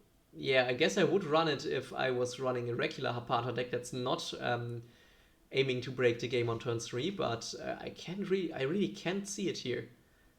So I think this one is just bad in my opinion, unless you say something that I'm not seeing. Okay. Collector Oof. Oh yeah, this one is fun. My boy Collector Oof is a stacks piece that shouldn't be played. Fiend Artisan, better than that. So Collector Oof just makes Body Snatcher, Apprentice. It's just so Collector Oof just makes artifacts not tapping for mana anymore. But since we are using some artifacts, which could even be crucial on turn 3, I think this is problematic, right? Yep. Okay. Next off, Dark Confident, or I think Bob he is called, Very right? good. Yep, Bob. Very good card. So this is the card where you can really tell if it's an EDH or cEDH deck, because EDH player just die from it. So now just tell us what the card does. So it is a black and a colorless. It's a 2/1. At the beginning of your upkeep, reveal the top card of your library and put that card into your hand. You lose life equal to its converted mana cost. When you're running a lot of low CMC cards, it is very good because usually you're going to be taking 1 to 3 damage, more on the side of 1 damage. But you can also take 0 damage because you're running lands and you're running some 0 mana artifacts, and then you're running stuff like Slaughter Pact. You're running like some good packs. Or you can take 8 damage if you're running Ratzaket the Full-Blooded. Yeah, and that is a very bad card. Okay, yeah, so Dark Confident, never run it in a non-cEDH deck because your mana curve is way too high and he will just kill you. But in cEDH he just draws you a card each turn and is really powerful. Okay, next one. Droughty Voidwalker, I think this one is new, right? Yeah, it is.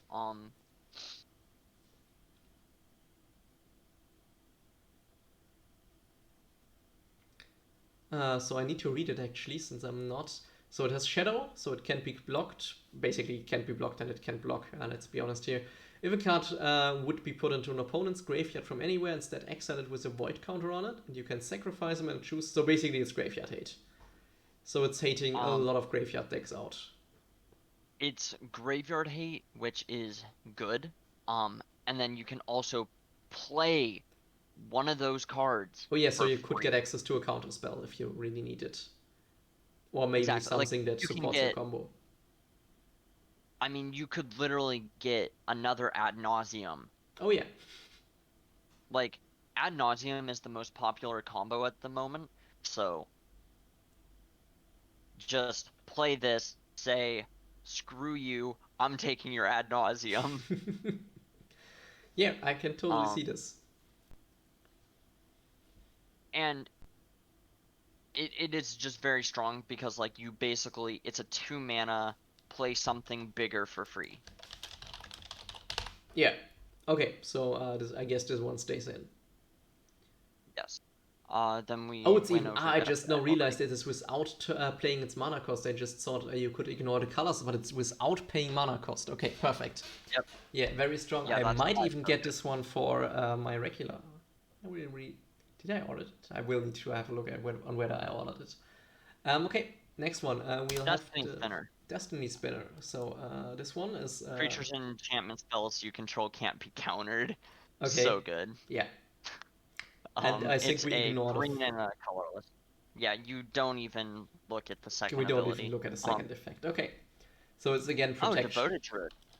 We missed that. Yeah, so Devoted Druid, I know this one is a popular combo piece in a lot of decks.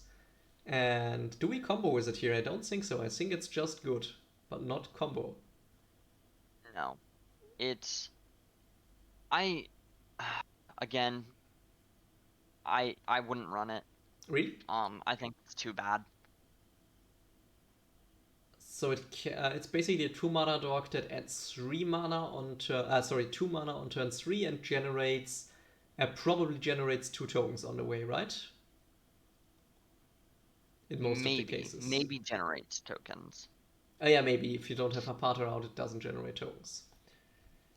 So I think we can put this into a maybe pile. Maybe out, yes. Devoted Druid. I just added the maybe out pile. So now next up we have Elvish Mystic. Yes. Or no, not Elvish Mystic. Elvish Spirit Guide. Oh yeah, Elvish Mystic was not a mana dog. So, Elvish Spirit Guide. Exile it from your hand. Get a green. Very good. Yeah. So just to make this clear, you just have the card in hand. You exile it, and then you have a green mana. So you can just get basically ritual. There's also another similar card in red, so obviously nothing for this deck, but a Simian Spirit Guide, which does the same thing in red mana, and Hello Valexian. Okay, yeah, perfect. So this one is just free ramp, so it stays in. Eternal Witness, an all-time favorite of basically any EDH player. Is it good enough for cEDH?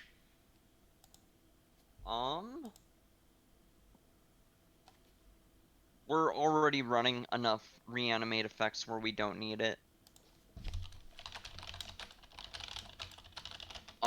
It is a good card. It is a good card. But where we're running so many reanimate effects and ways to get stuff, we do not need it. Yeah, I can see this one. Since double green also ought to be quite expensive, to be honest, if you're aiming for turn 3 or 4. Alright, next one, the Obelisk Spider. I'm a bit surprised to see it here because it's run in both my girlfriend's just Spider Tribal deck and also basically every Haparta deck. So, whenever Obelisk Spider deals combat damage to a creature, put a -1/-1 counter on that creature, so probably not happening. Whenever you put one or more -1/-1 counters on a creature, each opponent loses 1 life and you gain 1 life. So basically this is just another Pseudopod Cutthroat or Blood Artist, right? So this is just another combo piece that kills your opponents. Or am I missing something? And probably expensive one of that, since it's 1 mana. It's a 3 mana, and like its ability is not necessarily the best. So we already have enough. We already have enough tutors and recursion to rely on the Solarport and the Wait, he's not playing a Blood Artist. I just now realized this. Oh, holy he's not playing a Blood Artist.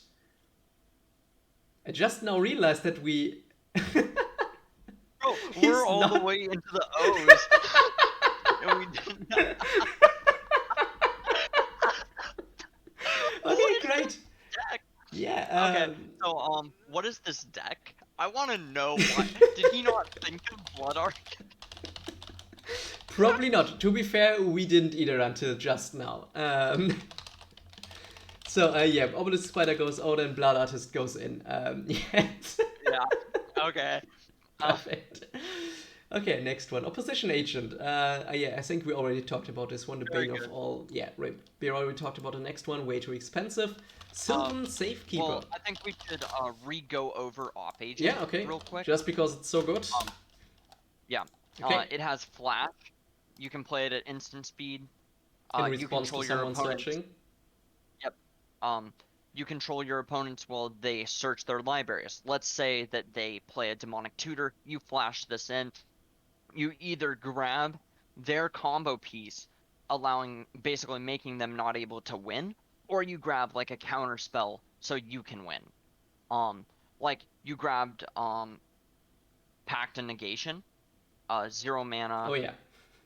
Counter spell. Like if you're going for the win, you're definitely gonna be playing the Pact. Like most free counter spells. So yeah. But yeah, basically it can either grab something to help you like interact, or it can or it can grab like a mana rock. Like very strong. Yeah, just very very I can strong. see that this one is just I mean, you could even play it in response to an opponent fetching with a fetch land, and then you would just have destroyed a land and got something for yourself. Actually. Rozakath. Too much mana for an Adnaz deck.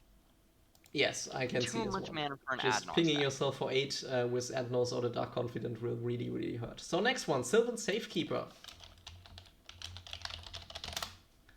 I think this one, yeah, sacrifice a land. Target creature you control gains Shroud until end of turn. So basically it's a counter spell for sacrificing lands to just protect your creatures. Just very good. Very good. Witherbloom. Witherbloom Apprentice. Wait, isn't this one just a mana dog that can also mill you? Or am I thinking of the... No, it's not. Oh, it has Magecraft, so maybe this is why the Chain of Smog is in. Because this and Chain of Smog is already an instant in win combo.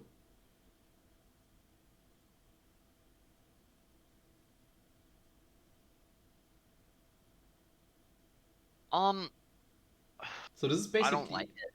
personally. Basically, it's a backup plan, I think, here. So from seeing what a deck does, I can see why you not like it, because it's not actually the core strategy of the stack. They don't help any of the strategies of the deck. It is just another win con, and you're not focusing on it. Like, you are focusing on Yawgmoth, Cutthroat, Blood Artist, your commander. Like, that is what you're going after. You're not, like... Oh, there he's gone. Let's see if he comes back. I hope so. Because I'm not qualified to talk about cEDH, but Chain of Smog plus Wither Bloom. Okay, Well, welcome back there. Or just killed itself. Sorry. No problem. Welcome back. But Wither Bloom, I don't think should be played. It is just another way to win. Can you share your screen again? And sorry, just give me a second. I will just get something to drink.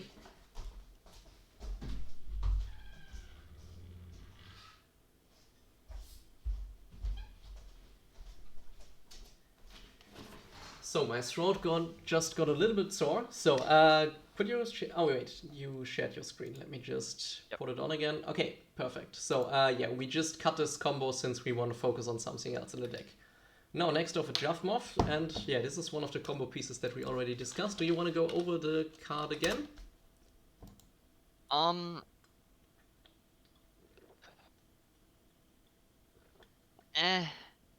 I think it is just self-explanatory. Okay, so basically you, to sum it up, you want this card for the pay 1 life, sacrifice another creature, put a -1/-1 counter on target creature and draw a card. And this is comboing with your commander Haparta, and this is basically how you're winning the game in a lot of cases. Okay, next off is Young Wolf, and this one is a persist, no wait, not persist, but Undying creature. Now Undying is a lot of fun, since Undying allows your creature, when this creature dies, if it had no +1/+1 counters in it, return it to the battlefield under its owner's control with a +1/+1 counter on it.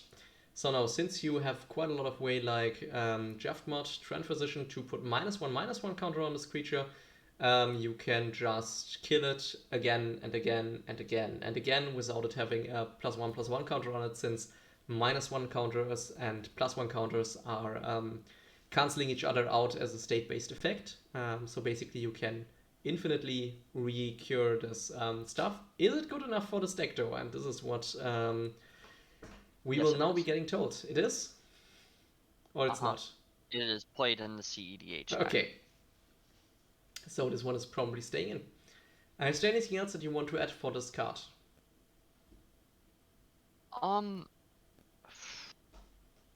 Let's see. Oh yeah, we have another. What is this one called? Sorry, the connection is a bit iffy at the moment. Karen Feeder. It is a 1 black. Sack Outlet. It can't be blocked, or it can't block. Sack a creature, put a 1/1 counter on it. Just very strong. Yeah. Just a Sack Outlet. That. So we also have the Viscerous here, which is not run in this list. I don't think the other list actually runs Viscerous here. So Viscerous here is another 1-mana black creature. Sacrifice a creature, scry 1. Should we add Carrion Feeder and Viscerous here to the list we are currently looking at though? Since we are going for the Protean Hulk version for cEDH, it is a must. Okay.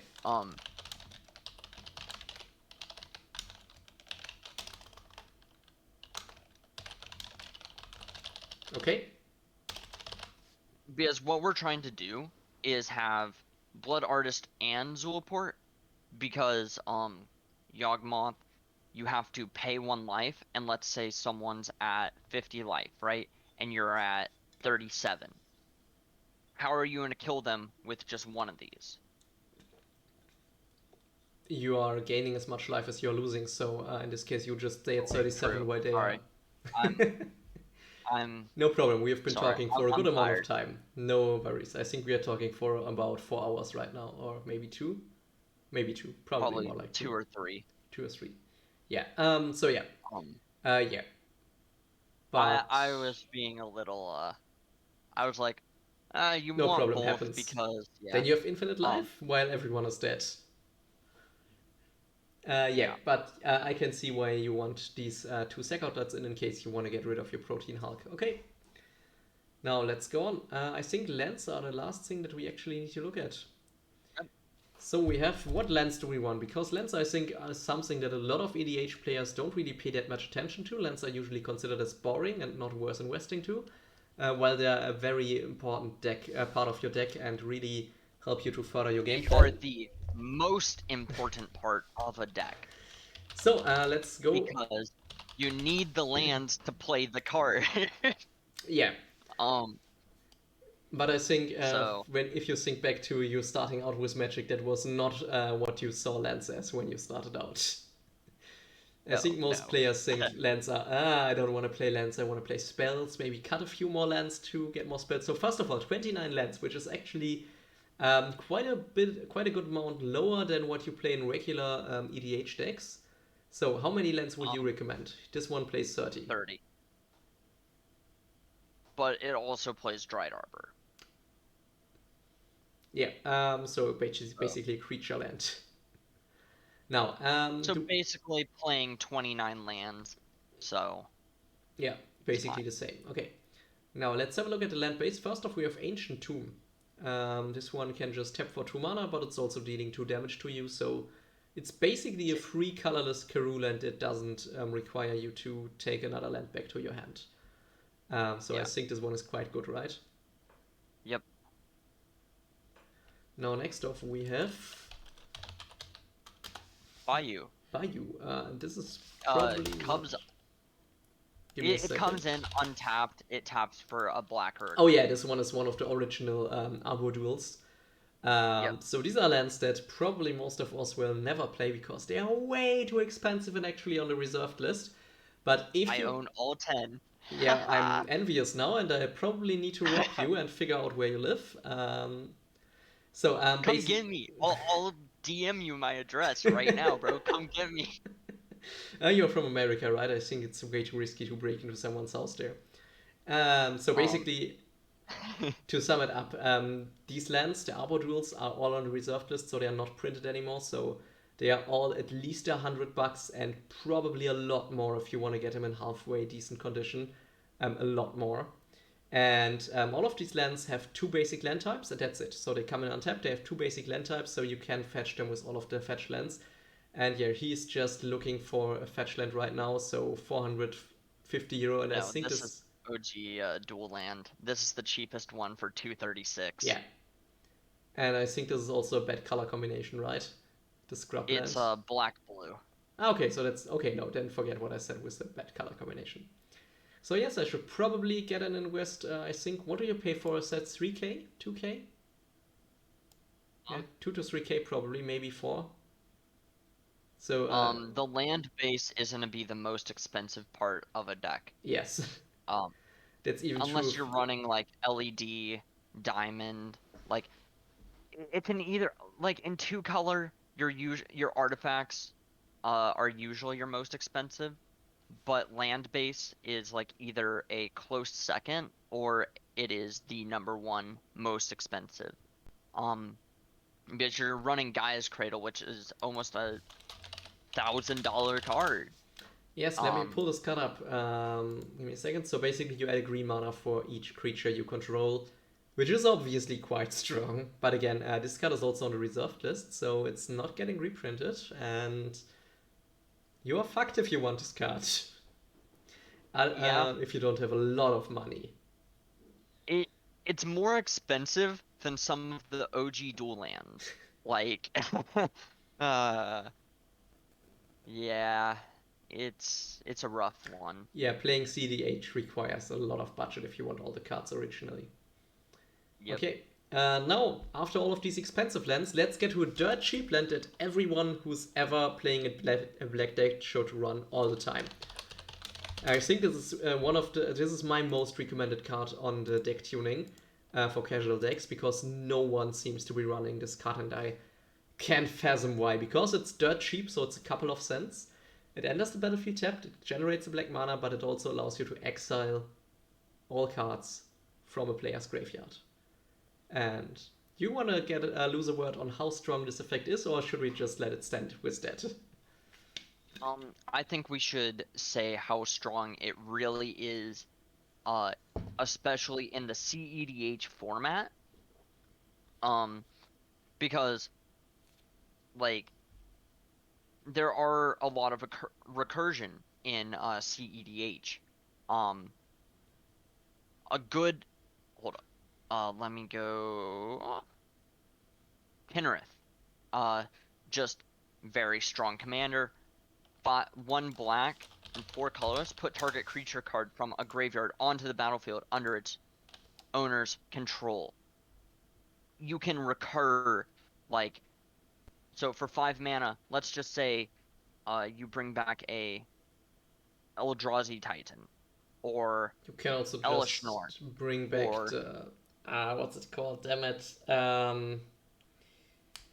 The blue creature that untaps 7 lands. Blue creature untaps 7 lands. What's it called? Polychron.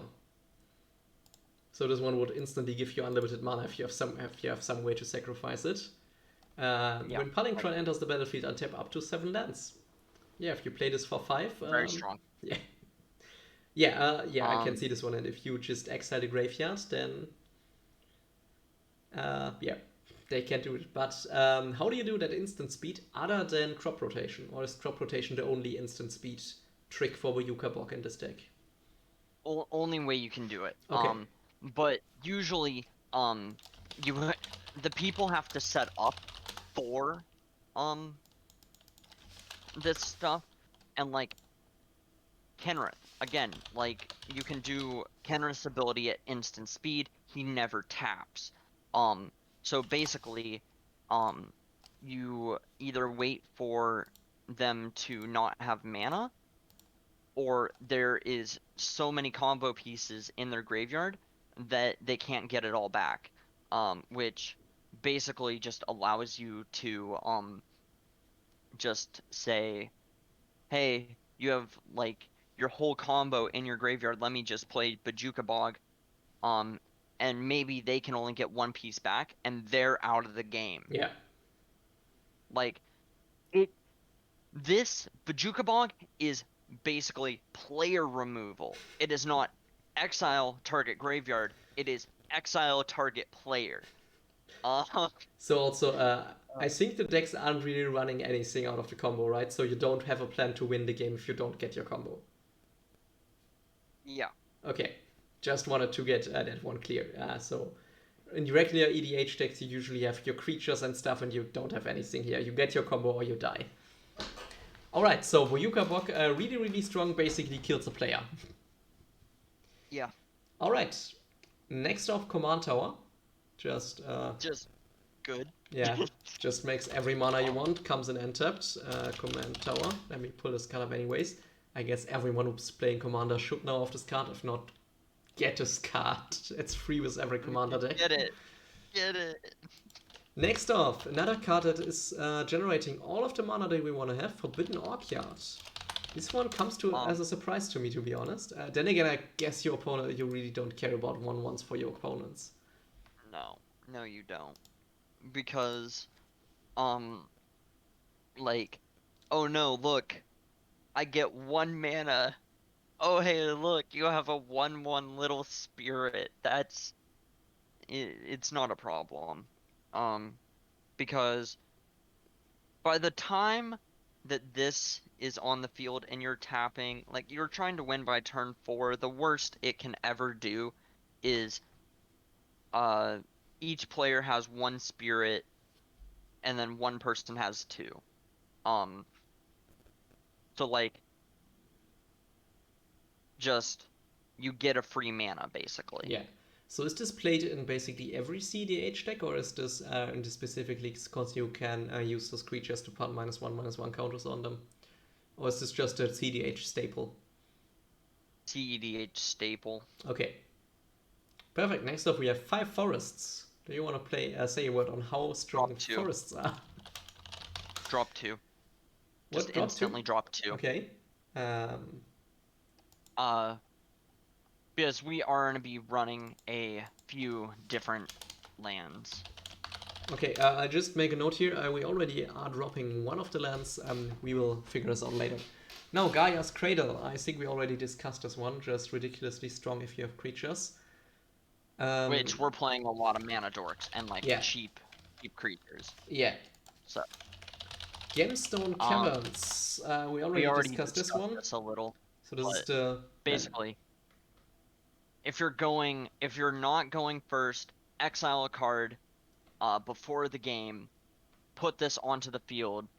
It can tap for any mana, and if you are going first, sorry to say, this just taps for a colorless.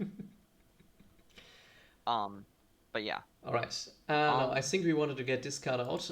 If near dead lands, we already cut this one. We already talked about this one, so we'll skip it. Misty Rainforest, just another fetch land. Fetch land, good. Now, just a quick explanation on the fetch lands for everyone who's not that familiar with them. In Commander, you can only include cards of the color identity of your commander, so only cards that either that show mana symbols of that are also shown on your commander. Now, some people would now think that the Misty Rainforest is not being able to be played in a black and green deck, since it's searching for an island or a forest. But since it's not actually generating blue or green mana, but just searching for an island or a forest, you can still play it. And in this case, you probably won't find any islands in the deck because they would have blue mana symbols on them. So you will only be able to search for a forest, just to get this out of the way for anyone not knowing this. Okay. Next one, I think we already talked about the fetch lands. We'll just skip over the fetch lands. Neutrid Peatland. Pay 1 life, add a black or a green, or pay 1, tap, sack, draw a card. This is from the Modern Horizons lands. Alright, so just very strong. Yeah. You can get a card if you run out of steam for some reason, and you also get the mana that you need. Overgrown Tomb.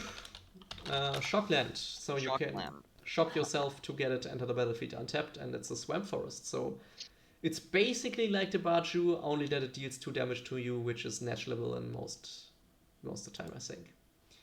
Now, next up, we have the Phyrexian Tower. You want to say what up to this card?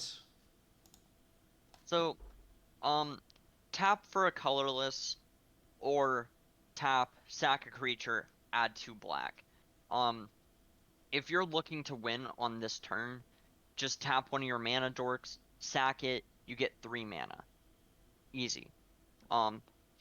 It is very strong because it is, again, it will be another sack outlet for our Protean Hulk. Yes. Oh yeah, right, yes. I didn't think about the Protean Hulk. Yes, sure. Yeah, it's just very strong. Now, Polluted Delta is another fetch land. What do we do with the swamps? Do we keep 4 swamps? No, we drop it down to 2. And do we actually play Snow Covered, or do we play regular? Snow Covered. Okay. Any reason, or just preference? Preference. Okay. I love Snow Covered, so but I run them in every deck. They are now strictly worse, since there's a card specifically targeting snow-covered lands, but you would never run into it in cEDH. Undergrowth Stadium. Give me a second, let me pull this one up. Undergrowth Stadium. What is this land again? It enters the battlefield tapped unless you have 2 or more opponents. It adds a black and a green. It's always going to enter untapped. So. Yeah. Okay. Yeah. So next we have Urborg. Yep.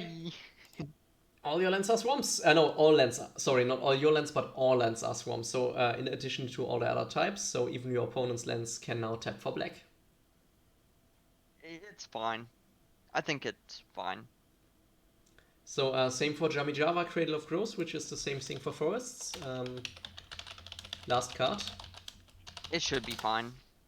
So this is basically the same thing as Urborg, just for forests. So each land on the battlefield, even your opponents, are forests in addition to their other types. And then Verdant, Windswept, Wooded, all fetches. Yeah. And then Hollow. Not really that good. For tap, you or can actually, regenerate target uh, creature. yeah.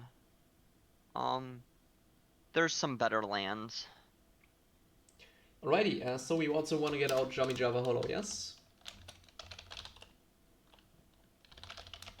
Okay. Is he running? Okay, wow, he's Yeah, not even running all the fetch he's not lands. even running a pain land. Shouldn't you run a pain land or a filter land? So, okay, so Yeah, he's look at running his Ancient list, Tomb. and okay, so he's running Ancient Tomb, he's running Bayou. He's Yes. not running a Bloodstained Mire. Bloodstained Mire is not a fetch land, right? It is a fetch land, yes. And it searches for a black. Yes. That's good. Just run all the fetch lands. Yeah, sure.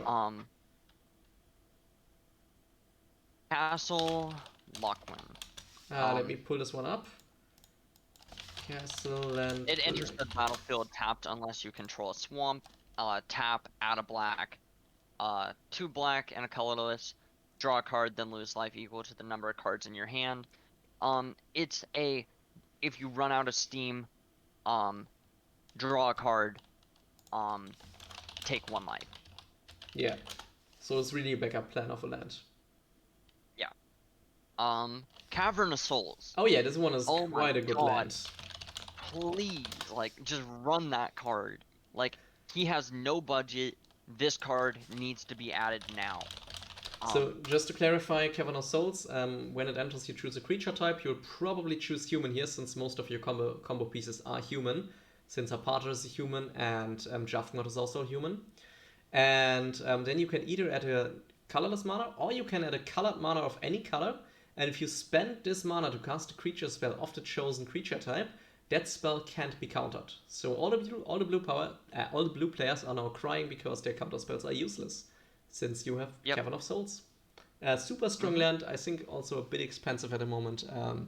But yeah, if your budget is, if you're playing cEDH, money is not a concern. Next up, then we have City of Brass. Whenever it becomes tap, deal 1 damage to you. Tap, add 1 mana of any color to your mana pool. I don't know why he's not running that. That's just really, really good. Yeah, also it's basically the same for the wait, which one is the Painland in here? The one that taps for a colorless? Oh, Painland that taps for color. No, so Painland that taps for green or black. Painland green. Yeah, the Llanowar Wastes. Oh yeah, Llanowar Wastes are the Painland, yes. Yep, he should be playing that too.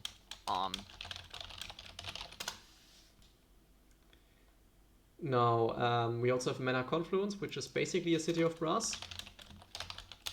Same concept. Yes, it's a bit different since for Mana Confluence you pay the life to add the mana.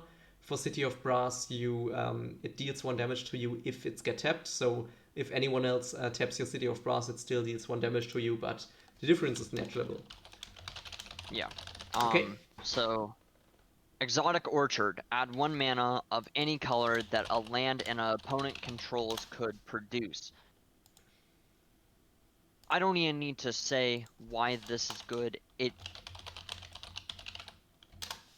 it can usually produce all the mana. It's basically a Bayou. Yes. It's basically a Bayou. So, he has Gaia's Cradle. Gaia Reach Sanctuary.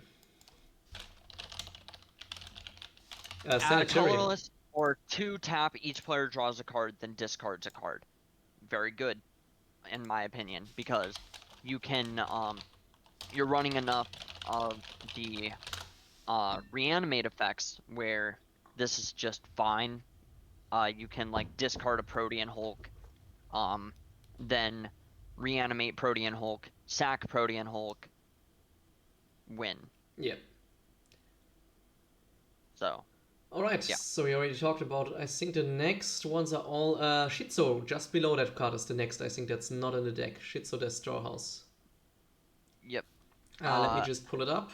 So, yes. Tap, add a black, black, tap, target legendary creature gains fear until end of turn. Now I'm curious, why would you need this one?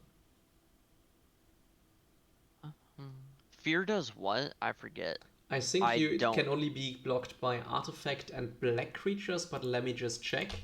It's really What affected. creatures do we have that actually attack? Yeah, that's what I'm wondering. Yeah, Fear is a keyword ability found primary on, give me a second, on black creatures, evasion ability. Yeah, only be blocked by artifact and by black creatures. So that one is a bit curious to me since we don't really have anything we want to attack with from what I can see. Fear of poisons, your commander. I think that's the only reason it's in. Oh yeah, when she deals combat damage, you can put a -1/-1 counter which can start your combos. Okay. Yeah, I see this one. So, yep. Um, Snow-covered forest, snow-covered swamp. There's 3 forests, 2 swamps. Undergrowth stadium, yeah, we already Burborg, run this one. verdant catacombs, No, the next windswept one is heath, new. witch's cottage. Give me a second. Let me just pull this card up. Comes in tapped unless you control 3 or more other swamps. When it enters the battlefield, untapped, you may put target creature card from your graveyard on top of your library. Again, it gets back like Protean Hulk or some other Yes, combo piece. but you will need 3 lands on the battlefield, which are all swamps. So this one seems quite hard You're to fulfill. you're running enough fetches. Yeah, it's not You about have like Bayou. it's not about You those, have but Swamp. if let's say even if you have 3 swamps on the battlefield, oh wait, okay, it's the swamp itself, so it's just you need to control 2 other swamps, so you can actually use Yep. it on turn 2 or 3 even. Sorry, turn 3 or 4. Okay, yeah, fine. I thought you would need 3 other swamps, not 3 swamps. Yeah, so this one is just a bit of recursion, right? Yeah. Bit of recursion. It's just good. And you can even use it in conjunction with crop rotation if you need to save something from your graveyard from Graveyard Age. Yep. Okay, so Which this is one very, is very good. probably also going in. Plus Witch's Cottage. Okay, so I think these were all the cards that we wanted to look at, right? Yep. Now That is everything. let me just fetch my list that I made because I made quite a few notes here during our Sure, talk. send it over to me. So these are our notes. Let me just. Discord is not wanting to close. Discord is really. Discord? Oh, yeah, now. Okay. Now, Scarlet King, there you are. Yeah, this is not what I wanted to send you. Copy it again. Okay, this one is my list of notes. It's a bit unsorted because I had to take it while we were talking. So let's just. Flexing Zenith, Toxic Deluge is better. Yeah, so Lion's Eye Diamond not good enough. Jeweled Lotus to Black Sun Zenith commander. is Toxic Deluge. Lion's Eye Diamond is getting Jeweled Lotus. Lion's Eyes Diamond, Jeweled Lotus. Better. Next up, we have Wish Clock Talisman to choke. No, Wish Claw Talisman to choke. Wish Claw's too slow. Hold up. We might actually have to remove. Okay, hold up. Yeah, let's now just. So basically, we now have talked about every card in the deck. Now let's see how we can make the guy's deck actually better, since we had a lot of in and out cards, and we had some maybe cards. So this one is also an in card. Let me just sort this a bit. In. Oh yeah, Protein Hulk is now in, right? We want to play Protein Hulk combo. Yep. In Protein Hulk. I just copied all of this to a notepad real quick just so I can read it better. Yeah, no, sure. So yeah. Maybe board needs to be in. What needs to be in? Protean Hulk, and then if so, Body Snatcher and Apprentice Necromancer also need to be in because, yeah. I put him in. Let me just. Do we want to put Dried Arbor in?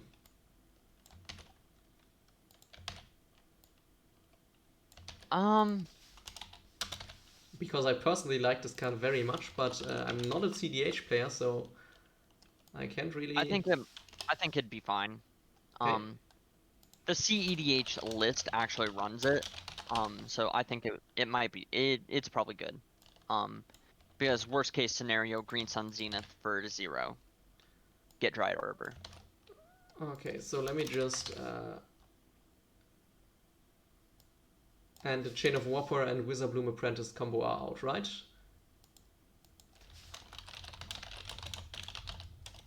The what? Chain of Smog and, Yes, Chain of Smog, Witherbloom? sorry, way past the blue one. And Witherbloom Apprentice are out.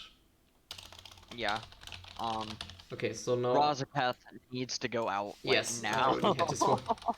Okay, so this would be the list at the moment. I'll just send it to you again, so you have it a little bit more tidied up. So at the moment we are... let me just get these here. Let me just get these here. Damn it. Sorry, I'm having a bit of an issue with my program here. Now let's just get these one in also. In, and in. And let's get these cards out. So at the moment, we have... let me just get this straight and write an out here. So at the moment we have a total of 22 cards that we want to put in. We have 1, 2, 3, 4, 5, 6 cards that we consider to put in. And we have 16 cards that we are actually removing. So we are not removing enough cards. 17 we want to take out. Is it 17? Yeah. The Devoted Druid, so you counted this one already? Or what did I... so I didn't count lands in here, so I had the land separated. Alright, so how many are we taking out total? We are taking out 30 to 36, sorry, to 45, so we are taking out 15 cards total at the moment. Including lands, or...? No, not including land. So I just let the land separate since basically we just switch a land for a land. Okay. So we're taking out 15 cards and we're trying to add... 22 at the moment. Let me just check that we are not having any double cards in here.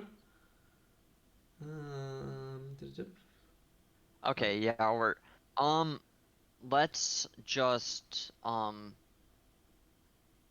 let's take out Reign of Filth. Give me a second, where is it? Rain. Oh yeah, okay, so this one... I think this one wasn't even in the set, so it is just a maybe yet. It was just a maybe. Let's see. Also Village Rites, I guess Ritual. not. Culling Ritual was also just a maybe. We can take that out of the deck. Wait, was it in the deck? Yes, it was. Culling Ritual. It is in the deck. It's a... oh yeah, this one is in the deck, right. So we take this one out, yes. So we can take that out. Okay, so now we have 16 to 22. So we still need 6 cards. 6 cards.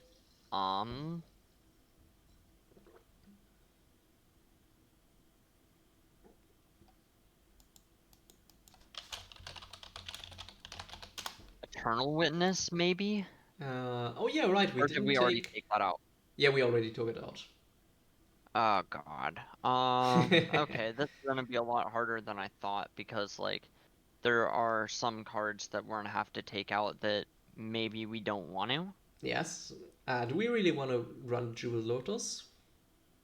Yes. Okay. Actually, maybe.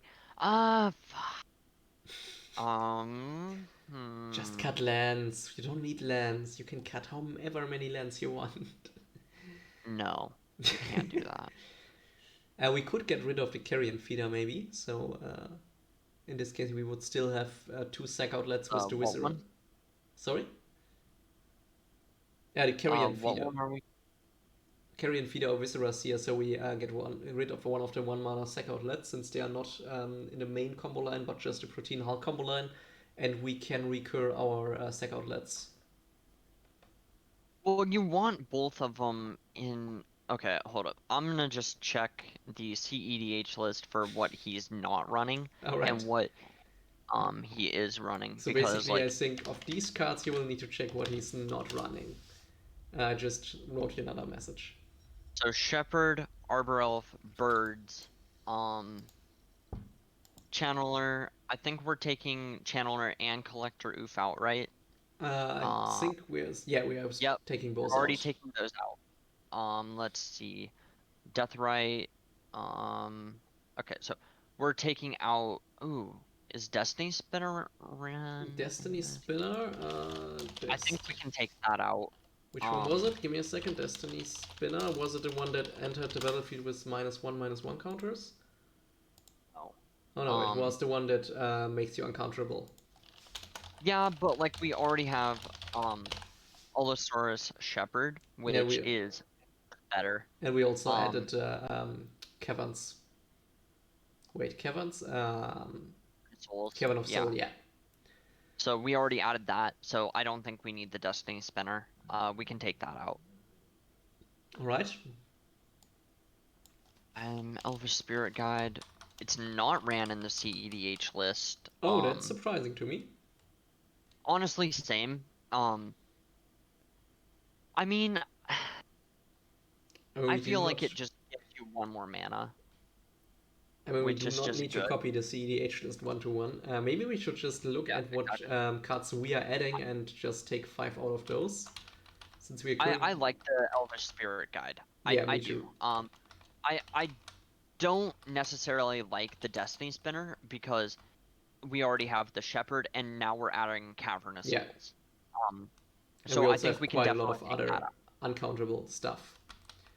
Yeah, so I think for creatures, we're kind of already set in stone. Same with sorcerer, like we're kind of set in stone with a lot of stuff because a lot of this stuff is just good. Yeah, that's the issue with all of the Magic decks. Now, did we remove the 1 mana removal spell? Oh no, wait, we didn't even add the... wait, what was it? The Tragic Push? What is the 1 mana removal spell we did not add?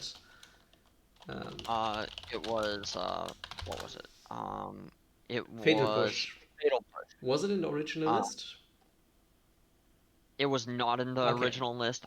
I think we agreed to not run it. Yeah, we agreed to not run it, but I was hoping it was an original list, so we had something to take out. I think we can also take out Ulcerate. That is actually one of the cards I was thinking of adding. Yeah. It's the 1 mana -3/-3 until end of turn you lose 3 life. So we'll just have this member now instead of Fatal Push. Alright. Ulcerate and Fatal Push both out. I think Dismember should just be fine enough. Village Rites.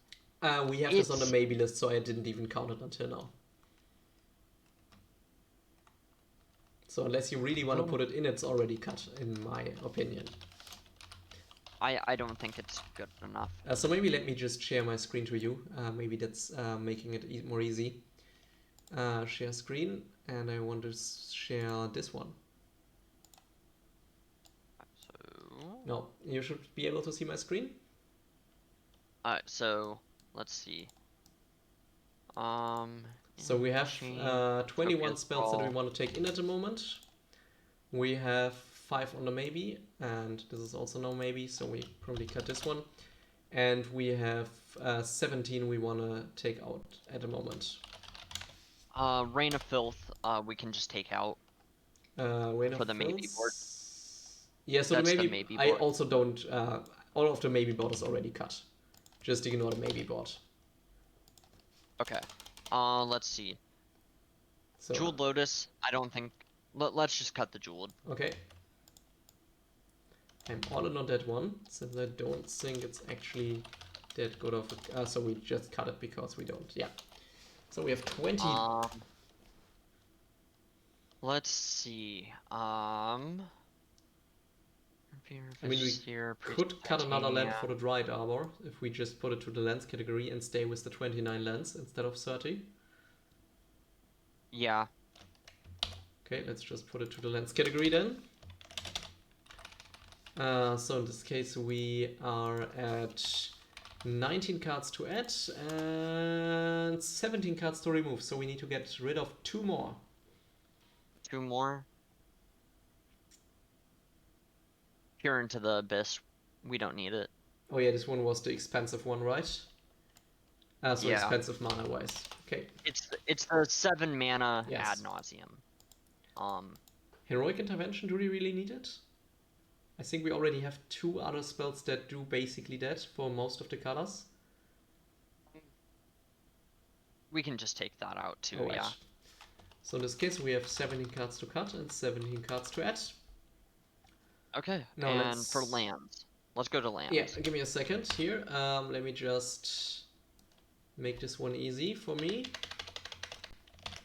Okay, this is not what I wanted to do. Forget what I just wanted to do. Okay, so now we have the 17 in. Let me just replace this with an in for every of those.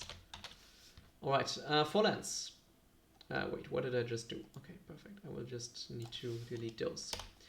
So for lands, at the moment we are cutting 6 lands and we are adding... a lot. 10. Great. So maybe we wanna I'll just call on the list. Give me a second. I will just open up the list here so we can have another look at the lands while we are adding and removing stuff. So, what lands do we actually want to remove? So, at the moment we are removing 2 swamps and 2 forests, so we go down to 3 forests and 2 swamps. We also want to remove Java Hollow, and we also want to remove the Ifnir Dreadlands. Now, is there anything else that we can cut? I don't want to cut Bajuka Bog, it's just too good. Yes, I agree. Phyrexian Tower, it's just a Protean Hulk piece. But it can be quite strong in your comboing off turn, since it actually generates 2 mana there when you sacrifice one of your mana dudes. Exactly. I think we can't really cut any more lands than that. We're gonna have to go with what lands do we not add? Okay. Now I think City of Souls is a must include.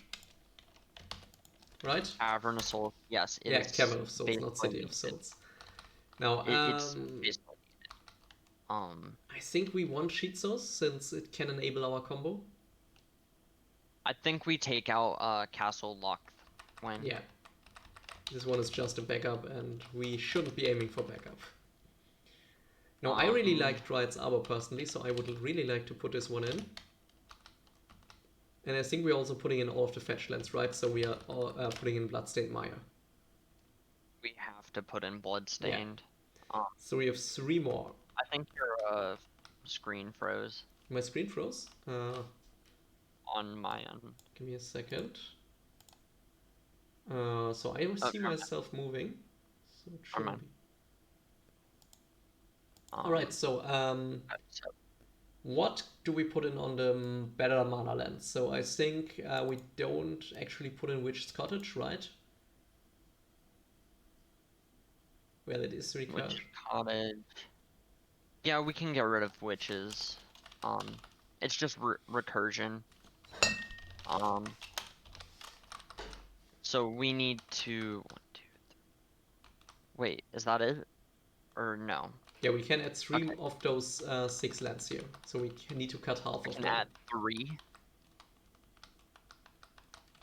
Yes, we can only add 3. That's the way it is with Magic deck building. We're adding City of Brass Mana Confluence instantly. Okay. Why are those better than Llanowar Wastes? Just curious. Because it seems Llanowar Wastes is, would be the natural choice, since it can also tap for colorless if you don't want to take damage. We don't run a lot, like, we're running a lot of stuff that just needs a lot of color, and life is a resource, and yes. Yeah, I agree with you that these are better usually, But just in this one case, since Lano always can also generate all the mana that we could ever need, all the colors. Since we are only running 2 colors, wouldn't it be better to have this one instead of the City of Brass? Maybe. Actually, yeah. I think we just cut City of Brass and then put the Llanowar Waste. Maybe Exotic Orchard, but like, so Reach Sanctum. I mean, we can just put in the City of Brass and then we have all the best mana fixers. Yeah, I think that's probably just fine. Yeah. Okay, now let's get this. Now let's get this one written out for the guy. I don't think he will need too much explanations if he's playing cEDH, but let's just... So, these are just... Well, he might be getting into cEDH, if you think about it. Fetchable by tutors like Green Sun Zenith. Possible. Isn't it also a forest? Yeah, yeah, you it's can also also a use it for fetch lands. Can also be grabbed by fetches.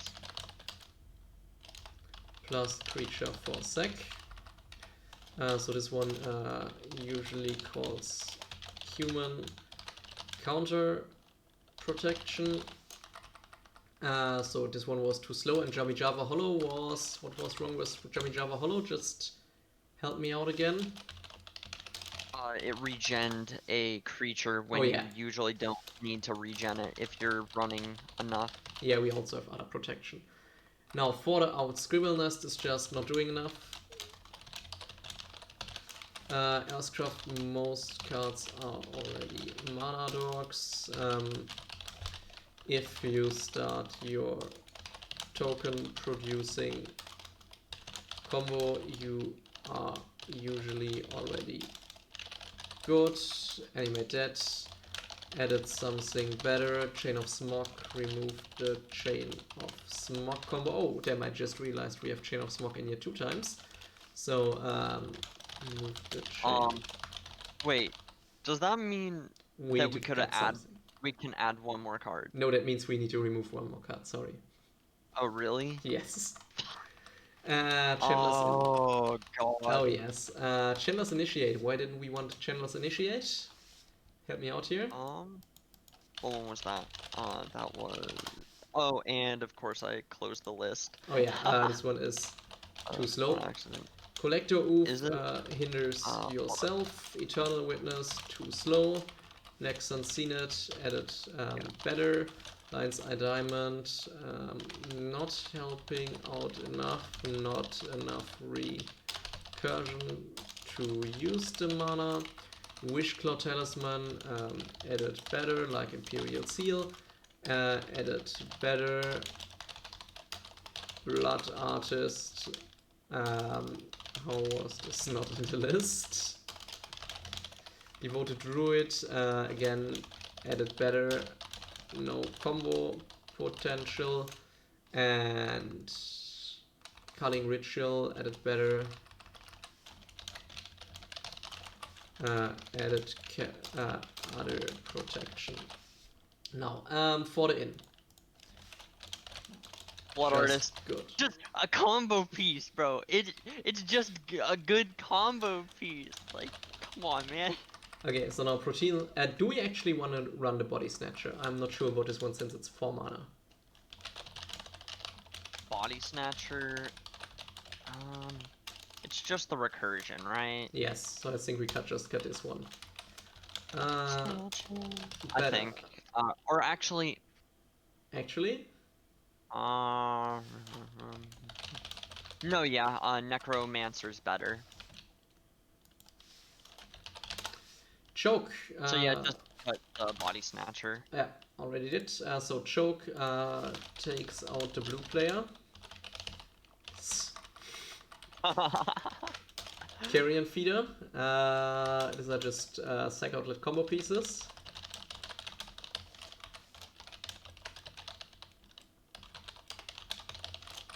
Priests of Titania, better than...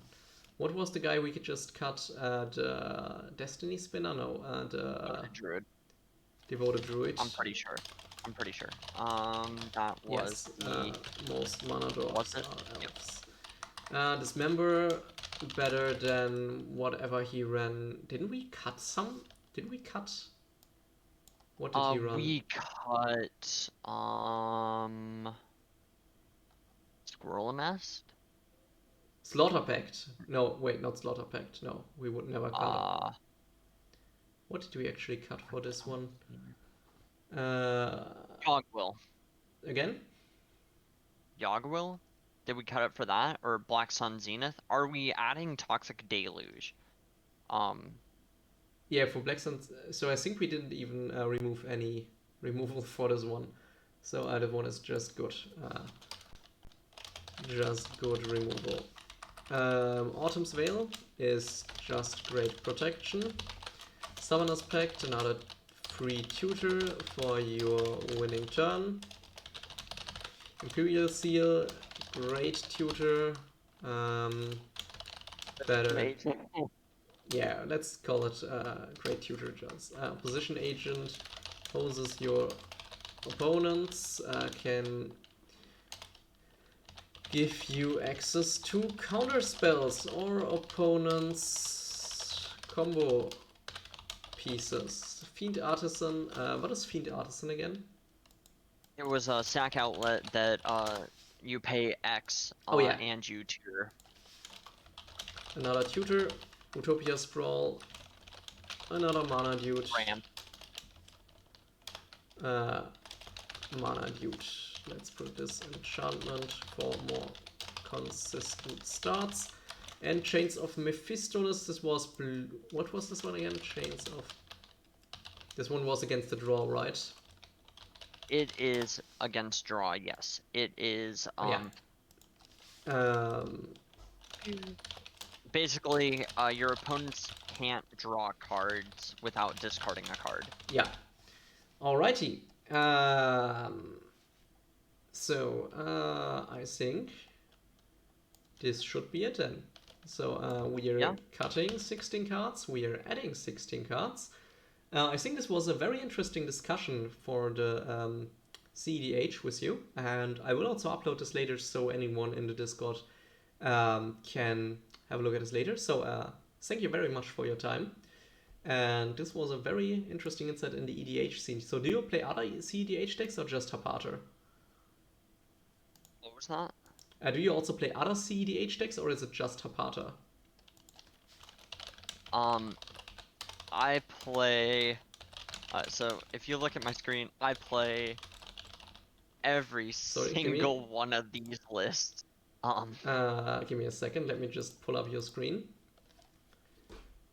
Okay, so do you want to send me some of your Arbor Dual lands?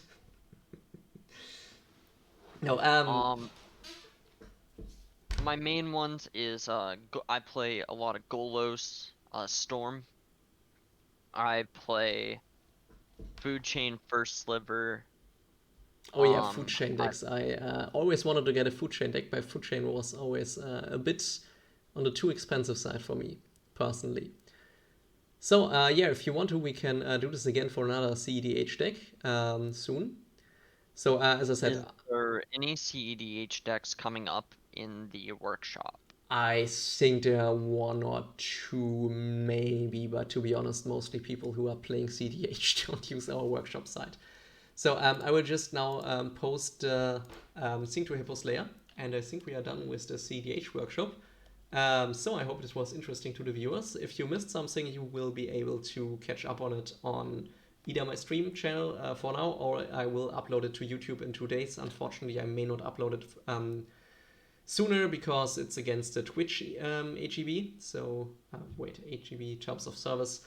So yeah, until then, you can just watch it on Twitch in case you missed anything and in case you're interested in Haparta. With the Scarlet King.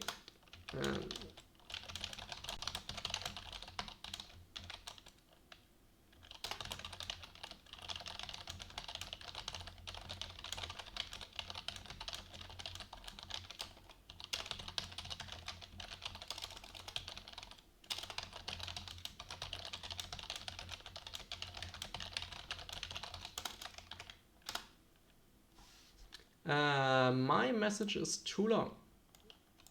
Now let's cut these. Damn it, it's still too long. Ah! What? Discord is foiling me, foiling my writing. Yeah, okay. Okay, so this one.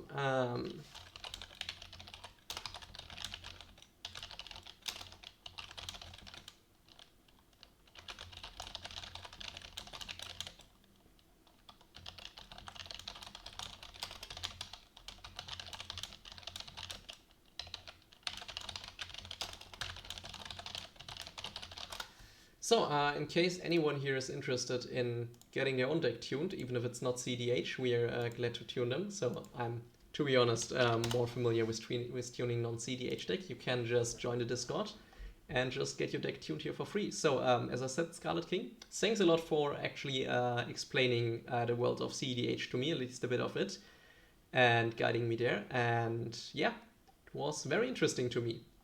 So as I said, if you had fun, we can do this again if we get another cEDH deck tune, or just take whatever cEDH deck you want to look at and then discuss this deck. And also probably a little bit more of how the deck actually plays strategy. Yeah, do you want to add anything else?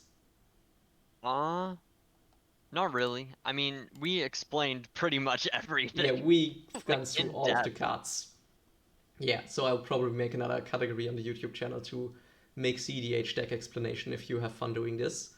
And yeah, I'm glad to hear this because yeah, it's showing me a side of Magic that I haven't considered so far, or that I haven't been considering that much so far. So in this case, we are finished now. So I will already end the stream now. So to all the stream viewers, I hope you had fun and have a good night's rest, because I will need to head to bed soon. It's already getting dark outside. So bye.